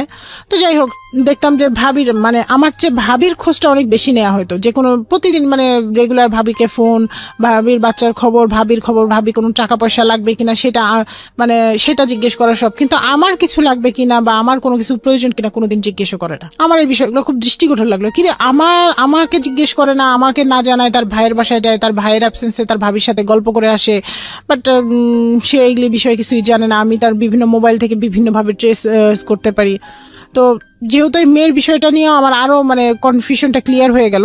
পরে সে কি করলো, তার মোবাইলে ডাবল পাসওয়ার্ড দিয়ে রাখলো, যাতে তার মোবাইল আমি আর কোনোভাবে ধরতেই না পারি, ইভেন কল আসলেও রিসিভ করতে না পারি। যাক, যেহেতু আমার বাচ্চা পেটে, আমি এগুলি নিয়ে আর অশান্তি না বাড়াই। এভাবেই মানে চলতে রমজান মাসে সে আমারে বললো যে ল্যাপটপ কেনার জন্য একটা টাকা দিতে হবে। এই বলে সে ল্যাপটপের জন্য টাকা চাইলো। তখন আমি এটা নিয়ে, আমার কথা হচ্ছে যে এখন সামনে প্রেগনেন্সি পিরিয়ড, কত টাকা লাগবে জানি না আমরা সিজারিয়ানের ক্ষেত্রে, তো তুমি এগুলি কেন করতেছে? বলে না। পরে আমার সাথে ঝগড়া করে আমার বাবারে ফোন দিছে, আপনি আসবেন সেই ইফতারির টাইম, আপনি আসবেন, এসে আপনার মেয়ের সমাধান করে যাবেন, কি করবেন না করবেন আসেন, সামনে এসে বলবো। মানুষ যেখানে ইফতারি করার দাওয়াত দেয় সেখানে সে বিচার করার দাওয়াত দিতেছে।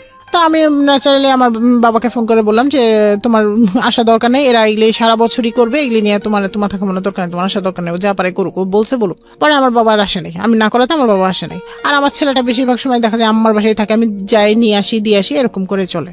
ইভেন আমার শাশুড়িও যায় থাকে, আমিও থাকি। এভাবেই চলতে বাচ্চা হইলো। বাচ্চা হওয়ার পরে আর এর মাঝে তাও কিছু হইলো, আমাকে অকথ্য ভাষায় গালাগালি আর গায়ে হাত তোলা, এই বিষয় দুইটাই ছিল। সে গায়ে হাত তুলতো। যাই হোক, পরে বাসায় আসলাম। বাসায় আসার আমার মার বাসায় রাখলো। 2 সপ্তাহ পরে আমি বাসায় গেলাম, জোর করেই গেলাম, আমার শাশুড়িকে নিয়ে জোর করে বাসায় গেলাম। যাওয়ার পরে আমার বাসায় বাজার করে না, উল্টা আমার গায়ে হাত তুলে আমাকে টর্চার করে আর বলে কোথায় যে তুই টাকা দিলে দে, না দিলে তুই। তখন গায়ে হাত তোলাতে চলে গেছে। গায়ে হাত তোলা আগেও তুলতো, কিন্তু তখন আরো বেশি হইলো পরিমাণটা। ইভেন কাজের বুয়ার সামনে গায়ে হাত তুলে, মানে কাজের বুয়ার সামনে গায়ে হাত তুলে এবং গালাগালি মুখোমুখি যা আছে করে আমাকে বললো, অ্যাট লাস্ট বললো যে তুই হয় কাবিন নামা নিয়ে আসবি, ডিভোর্স নিয়ে যাবি আমার কাছ থেকে, আর নইলে টাকা নিয়ে আসবি, টাকা দিবি, তোর ওই যে অ্যাকাউন্টে যে টাকা আছে সেই টাকাটা আমাকে দিবি। দিয়ে আমি অ্যাকাউন্টে তখন কত টাকা ছিল? আমার প্রায় 13-14 লাখের উপরে টাকা ওই সময়টাতে। ওটা লোভ ছিল ওর প্রতি? হ্যাঁ, ওর লোভ ছিল আমার প্রতি, টাকার প্রতি একটা লোভ ছিল। কারণ ওই টাকা দিয়ে তো আমি সংসার সব মিলে ম্যানেজ করে চালাইতাম, আবার সব গেট টুগেদার থেকে সবকিছু। পরে যাই হোক আমি সেদিন ও তারাই দিল, আমিও বাসা থেকে বের হয়ে আসলাম। আসার পরে কেউ আমার ওরা মানে বাসায় নিয়ে যাওয়ার জন্য বা কেউ মানে ওরকম ভাবে কেউ খোঁজ নেয় নাই। ইভেন তার ভাইও আসছে সেদিন, তার মাও ছিল বাসায়, তার ভাবিও আসে, কেউ বলে নাই যে বউকে বাসায় নিয়ে আসি, যে যা হবার হয়েছে আমরা যাই, যে নিয়ে আসি। নিয়ে আসলো না, যোগাযোগ করলো না, উল্টা সে বারবার মেসেজ দিচ্ছে যে তোমাকে আমি ডিভোর্স দিব, তুমি রেডি হও, তোমার বা গার্ডিয়ান নিয়ে বসো। কারণ সে এখন আর আমার কাছ থেকে টাকা পাচ্ছে না। অনেকভাবে তার অফিস কলিগ থেকে শুরু করে অনেকভাবে তাকে করার চেষ্টা করলাম। তাকে পরে একদিন তাকে নিয়ে সব তার ভাই সহ তাকে নিয়ে আবার বসা হইলো। বসে সে সবার সামনে আমাকে প্রপোজাল দিল যদি আমি ফ্ল্যাট সেল করে দেই। মানে আমি এর মধ্যে কি করছি, ইনসিকিউরিটির কারণে আমি ওই টাকাটা দিয়ে, যেহেতু বাসা ভাড়া দেওয়া লাগতেছিল, আমি চিন্তা করছি ফ্ল্যাট সেল বলতে মানে হ্যাঁ, আমি ওই যে বাসা থেকে ও যে আমাকে বের করে দিল, দেওয়ার পরে যেহেতু টাকাটা চাচ্ছিল, আমি ইনসিকিউরিটি ফিল করতেছিলাম। তো আমি আর ও একটা ফ্ল্যাট দেখেছিলাম। আচ্ছা, তো সেই ফ্ল্যাটটা আমি বুকিং দিয়ে দিলাম, এই টাকাটা দিয়ে বুকিং দিয়ে দিলাম আমার বাবার সাথে পরামর্শ করে, যে আমি যদি লোনও করি তাহলে ওই টাকা দিয়ে আমি আমার বাসা ভাড়ার টাকা দিয়ে আমি লোন শোধ করবো, আর ওর টাকা দিয়ে ও সংসার চালাবে, এটা চিন্তা করে। ওকে মানে আগে জানতো, কিন্তু বুকিং দেওয়ার সময় ওই মুহূর্তে জানো। তবে আমি ওই দিন বুকিং দিয়ে আমি ওর ভাইয়ের সাথে আগে পরামর্শ, ভাইকে বলছি যে ভাই এই করছি আমি, এটা বড় ভাই যেহেতু সে তো জানাইছে। ও এসে শর্ত দিল যে আমার সাথে গাজীপুর চলে যেতে হবে, চাকরি করা লাগবে না, আর হচ্ছে যদি পারে চাকরি করতে সেটা পরের কথা, ও যদি বাচ্চা মেনটেন করে করতে পারে পরের কথা, আমি জানি না, সেটা আমার দায়িত্ব না, ওর দায়িত্ব। আর ফ্ল্যাট সেল করে টাকা নিয়ে আসতে হবে। আমি তো এই শর্তে রাজি হব না। আগের দিন ডিভোর্স দিয়ে এসে পরের দিন সে আমাকে 5,000 টাকা আমার অ্যাকাউন্টে দিল, আমি জানিও না। যাই হোক, এরপরে সেই বলতেছে ডিভোর্স লেটার পাঠাইছি, পাইছো, রিসিভ করছি, করে দেখি এরকম কোনো কাজের সিল নাই, কোনো কিছু নাই। আমি কমিশনার কার্যালয়ে ফোন দিলাম খোঁজ নিতে যে কি আসছে কিনা। তো ওনারা বললো যে আপনারা আসেন, আমি এখন কোনো চিঠি পাই নাই, তবে আপনারা আসেন। ওনারা ওই পক্ষ ডেট দিল, এই পক্ষ আমাদেরও ডেট দিল। যাওয়ার পরে ভাইয়া সেখানে তারা মিউচুয়ালের কিছু কথা বললো না। আমি যা বলি সেটাতে আমার দোষ হয়ে যায়, আর ছেলে যা বলে সেটাতে কোনো দোষ নেই। মানে ছেলের পক্ষ থেকে নিশ্চয়ই কোনো কিছু করছে, এবং বললাম মেয়ের মাথায় গন্ডগোল আছে, আমি পাগল। আমাকে মেসেজও দিছে সেই মেসেজগুলো, এবং শর্ত দিল মেয়ে বাবার গাজীপুর যেয়ে থাকবে, চাকরি করলে স্যালারি 30,000 টাকা ছেলের হাতে দিবে, আর ফ্ল্যাট বিক্রি করে টাকা নিয়ে চলে যাবে। এই কন্ডিশন কে দিয়েছে? ওদের গ্রামের চেয়ারম্যান মেম্বাররা। যেহেতু যে আমি ওই যে ডিভোর্সটা মানে সত্যি কিনা বা আমি তুলতে গিয়েছি, ওই যে সালিশি বৈঠকে একটা হয় না, বিচার হয় না, এই কন্ডিশন গুলো দিয়েছে। ইভেন আমি যে চাকরি করি তো আমার স্যালারি টাকা, আর এদিকে আমার ফ্ল্যাটটা বুঝে পাইছি ভাড়া দেওয়া আছে, তো বলতেছে যে সেই ভাড়ার টাকাটাও ছেলে নিবে, মানে আমার সব টাকা ছেলে নেবে, আমার কোনো দায়িত্ব ছেলে নেবে না। এবং ওই ছেলেকে একটা লিখিত দিল। ও কি করলো, আমি এরপর আমার বাবা আমাকে পাঠাইলো, বললো মানুষের মন তো পরিবর্তন হয়, দেখো পারো কিনা। তো গেলাম ওর বাড়িতে, থাকলাম। ও আমার সাথে রাতে থাকতেছে, সকালে থাকতেছে, উঠে আমাকে বলতেছে তুই তো ফ্ল্যাট সেল করে টাকা দিবি না, তোকে তো আমি চিনি, তো তুই আমার ডিভোর্স দে, চল এখন যাবি মিউচুয়াল ডিভোর্স দিতে, যদি না যাস তাহলে ভালো হবে না। আমি বলতেছি যে দেখো এরকম মিউচুয়াল ডিভোর্স আমি দিব না, আমি কোনোদিন তোমাকে ডিভোর্স দিব না। তখন সে কি করলো, আমার গায়ে 2টা হাত তুললো, তারপর আবার বের হয়ে চলে গেল, বাসা থেকে বের হয়ে গেল। তারপরে বললো যে আমি বাসা নিব, যদি পারস গাজীপুর আসবি, না পারলে করবি। তো ফোনে যে ওইখানে রাতের বেলায় আমি বললাম যে কোনো হাজবেন্ড কি এরকম আছে শুনছো যে ওয়াইফের সাথে রিলেশন করে যায়, 5 মিনিট পরে বলে যে চলো কাজী অফিসে যাই, মিউচুয়াল ডিভোর্স দিন। এই মেসেজটা দিছে। তখন সেই জন্য আমার বাবাকে ফোন দিছে, বলে যে আপনার মেয়ে আমাকে অকথ্য ভাষায় গালাগালি করতেছে। না, আব্বু বাইরে ছিল, এসে বলতেছে কি করছে। তো এটা নিয়ে পরের দিন আমি বললাম যে তুমি আমার বাবাকে বলতে গেছো কেন, এই জন্য তো আমার বাবা মেসেজ দেখছে, তুমি না বললে তো আমার বাবা মেসেজ দেখতো না। তো সে তখন কি করলো, সে আমাকে ওভার ফোনে বললো 3 তালাক দিল, 1 তালাক 2 তালাক 3 তালাক 52 তালাক। সে ওভার ফোনেই বললো যে তোর সাথে আমি সংসার করবো না, তোর 3 তালাক দিলাম। এটার পরে আবার একটু পরে ফোন দিয়ে বলতেছে যে সরি, কারণ এটা তো আমার কাছে রেকর্ড থাকবে, আমি তো শোনাইতে পারবো সবাইকে, যে না ঠিক আছে আমি বাসা নিচ্ছি, তুমি এখানে আসবা, আইসা ফ্ল্যাটটা সেল করবা, সব করবা, এগুলো বলতেছে। তো আমি বলতেছি যে দেখি, আমি চিন্তা করে দেখি। পরে ও বলতো যে আমি আসতেছি, একদিন পরেই বলতেছে আমি বাসায় আসতেছি, তুমি সবকিছু গোছাও, আমি গাজীপুর বাসা নিছি, যাবো। আমার বাবা তখন, আমি বললাম বাবাকে, তখন আমার বাবা বললো যে দেখো শোনো, আমি কয়েকটা কথা বলবো, তুমি বড় হয়েছো, তোমার ডিসিশন। এই ছেলেটাই পর্যন্ত যা করছে তাতে কি মনে হয়েছে যে এই ছেলেটা তোমার সাথে বাকি দিনে সুন্দরভাবে সংসার করবে? আর তোমার একটা বাচ্চার কোনো ক্ষতি হয়ে গেলে সেই লাইবিলিটিসটা কে নিবে? বা আজকে তুমি ভালো আছো সবার সামনে, এই ছেলেটা যা করতেছে, মনে করে একটা ক্রাইম ঘটায়, বললো যে এই ক্রাইমটা তুমি ঘটাইছো, তখন সেটা থেকে তোমাকে আমি উদ্ধার করবো কিভাবে? এখন তুমি ডিসিশন নাও, তুমি কি করবা না করবা। কারণ তোমার একান্তই লাইফ, তোমার জীবন, তোমার বাচ্চা, তোমার ডিসিশন, সপ্তাহ পরে সে আবার যায় চেয়ারম্যানকে দিয়ে আমার বাবাকে ফোন করাইলো। ফোন করে চেয়ারম্যান বলতেছে যে এরকম ফ্ল্যাট বিক্রি করে দিলে তো আর কোনো ঝামেলা হতো না, আপনি ফ্ল্যাট বিক্রি করে এখনো দেন নাই কেন? তখন আমার বাবা কিছু কথা বলে আপনার মেয়েই তো কোনোদিন অ্যান্সার দিতে পারছে এই পর্যন্ত, এখানে আসছিল তখন তো কি বলছে, যা বলছে সবই তো আপনার মেয়ের দোষ, আপনার ছেলের দোষ কি পেয়েছেন? তখন আর মানে আব্বা যখন বলতে নিছে তখন সে ফোনটা কেটে দিছে, এরপর ফোন ধরে নেয়। তো পরে এরকম বারবার টাকা চাইলো, পরে আমি কোর্টে গেলাম যে ঠিক আছে আমি কেস করি। লয়ার কি করলো ভাই, লয়ার আমার মামলাটাকে 12টা বাঁচাইলো। মানে সে ওই পক্ষ থেকে টাকা খাইলো, খেয়ে টাকা নিশ্চিত খাইছে, নইলে মানে সে এমন ভাবে, আমি তো তাকে সব খুলে বলছি, সে জানে, সে মামলাটাকে এমন ভাবে প্রেজেন্ট মানে তৈরি করলো যে মামলাটাকে সাক্ষী দিলে ওটা আমাকে জেলে ঢুকতে হবে। তো যাই হোক, মামলা 12টা পরে আমি মামলাটা তুলে নিলাম। আর এর মধ্যে সে ডিভোর্স লেটার পাঠাইলো, আমি রিসিভ করি নাই। আমার হাজব্যান্ড মেসেজ দিয়ে বলতেছে, ফোনে কখনো কথা বলে না, মেসেজ দিয়ে বলতেছে। তখন আমি বলতেছি যে দেখেন আমি এখন ভরণ পোষণ মামলা করছি। তখন আমি এই মামলাটা যেহেতু এরকম করছে লয়ার, আমি বুঝতে পারি আমি ভরণ পোষণ মামলা আরেকজনের লয়ারের কাছে ভরণ পোষণ মামলা করে দিই। কারণ এটা আমাকে থানা থেকেই বলছিল যে আপনি যে 1 মাস দেখবেন, দেখে যদি না পারেন তখন ভরণ পোষণ মামলাটা আপনি করবেন, তারপরে ওখান থেকেই আপনি এটা করবেন। কারণ আমরা তো সবভাবে ট্রাই করছি তাকে, সে তো ভালো হওয়ার না, ভালো হওয়ার হইলে তো এরকম করতো না। তার অফিস জানে, সবাই জানে, ইভেন কেউ বাকি নাই যে তারপরে সে এই করতেছে, টাকা দেয় না। তো যাই হোক ভাই, সেই মুহূর্তে আমি খুব রাফ অ্যান্ড টাফ সিচুয়েশন পার করি, যখন আমার পকেটে মনে করেন টাকা থাকে না, আমার বাচ্চা দুধ কিনতে পারি না, দুধের পরিবর্তে আমি ভাতের মার খাওয়াইছি 2 মাসের শিশুকে। কারণ আমার ব্রেস্ট ফিডিং করবে, আমার কাছ থেকে ওইভাবে পাচ্ছে না, কারণ আমি মানসিক একটা ভুগতেছি, প্লাস হাই প্রেশার ছিলই, বাচ্চা হওয়ার সময় অনেক হাই প্রেশার ছিল, ডাক্তার নিষেধই করছে যে এত প্রেশার একে বেশি আর লোড দিয়েন না, কিন্তু তারপর গড গিফটেড আমি ভালো আছি। এইভাবে চলতে চলতে আল্লাহর রহমতে আমি আবার চাকরিতে জয়েন করলাম। 6 মাস চলে গেল, চাকরিতে জয়েন করলাম। জয়েন করার পর ব্যাংক থেকে ভাই লোন পাস হইলো, আবার লোন পাস হলো। প্রথমবার যে লোনটা আটকাই গেছিল, পাস হয় নাই, আমি ফ্ল্যাট কেনার জন্য চাইছিলাম, চেষ্টা করছিলাম, আটকাই গেছিল, সেই লোনটা আবার পাস হইলো। পাস হওয়ার পর আমি আমার ফ্ল্যাটটা রেজিস্ট্রি করে নিলাম, নেওয়ার পরে এখন আমি আমার ফ্ল্যাটে উঠে গেছি। আজকের এই গল্পের একটা ভয়ানক শিক্ষণীয় বিষয় আছে, আপনাকে আমি কোশ্চেনটা করি, তাহলে শিক্ষণীয় বিষয়টা কি সেটা বুঝে যাবে। সেটা হলো যে এই যে আপনি দুটো সংসার আপনার হলো না, বা আপনার সামহাও ব্যাটে বলে হয়নি দুপক্ষ থেকে, কিন্তু তারপর আপনি সুখে আছেন কেন বলেন তো? মূল কারণটা হচ্ছে আমার solvency. Exactly, that is my. আমি আজকে সচ্ছল। আমি আজকে সবাইকে একটা জিনিস বলতে চাই যে যার জীবনে যাই হোক, আমি এখনো আমার নিজের ড্রেসটা আমি নিজে তৈরি করি। আমার মা আমাকে ওটা শিখাইছে, যদি তোমাকে লেখাপড়া করাইতে না পারতাম বা কোনো কিছু না পারতাম, তুমি এই যে দর্জির কাজ করেও যাতে তুমি নিজের পেটটা চালাতে পারতে। আমি সেটাই বলতে চাচ্ছি যে আজকে যারা শুনছেন স্টোরিটা আমরা খুব ইলাবোরেট করিনি। আমি রিকোয়েস্ট করতে চাই, পরিবারের সন্তান ছেলে হোক কিংবা মেয়ে হোক, বাবা মায়ের প্রথম এবং প্রধান দায়িত্ব হচ্ছে ছেলে মেয়েকে শিক্ষিত করা, যতটুকু পর্যন্ত শিক্ষিত করলে সে তার নিজের কর্মসংস্থানের ব্যবস্থা করতে পারে। সে চাকরি করুক না, নিজে উদ্যোক্তা হোক বা যেটাই হোক না কেন, যদি সেটা না হয়, সে যদি অন্যের উপর নির্ভর করে, তাহলে এই শিক্ষার আসলে কোনো ভ্যালু থাকে না এবং এটা তার জীবনে আসলে কোনো কাজে লাগে না, এবং ভয়ঙ্কর রকমভাবে ওনার জীবন অন্যদিকে চলে যেতে পারত। শুধুমাত্র উনি ওনার লেখাপড়া কোনোভাবে স্যাক্রিফাইস করেননি এবং জব কোনোভাবে স্যাক্রিফাইস করেননি, যে কারণে আজকে উনি যত কষ্টই থাকবে না কেন, প্রত্যেকটা মানুষের জীবনে আছে, উনি আজকে নিজের পায়ে দাঁড়িয়ে যত সংকীর্ণ অবস্থায় হোক না কেন, উনি হাসতে পারেন, উনি মনে করতে পারেন না দিস ইজ মাই হোম, আমি পয়সা ইনকাম করি, আমি আমার সন্তানের মুখে হাসি ফোটানোর জন্য এটা করতে পারি।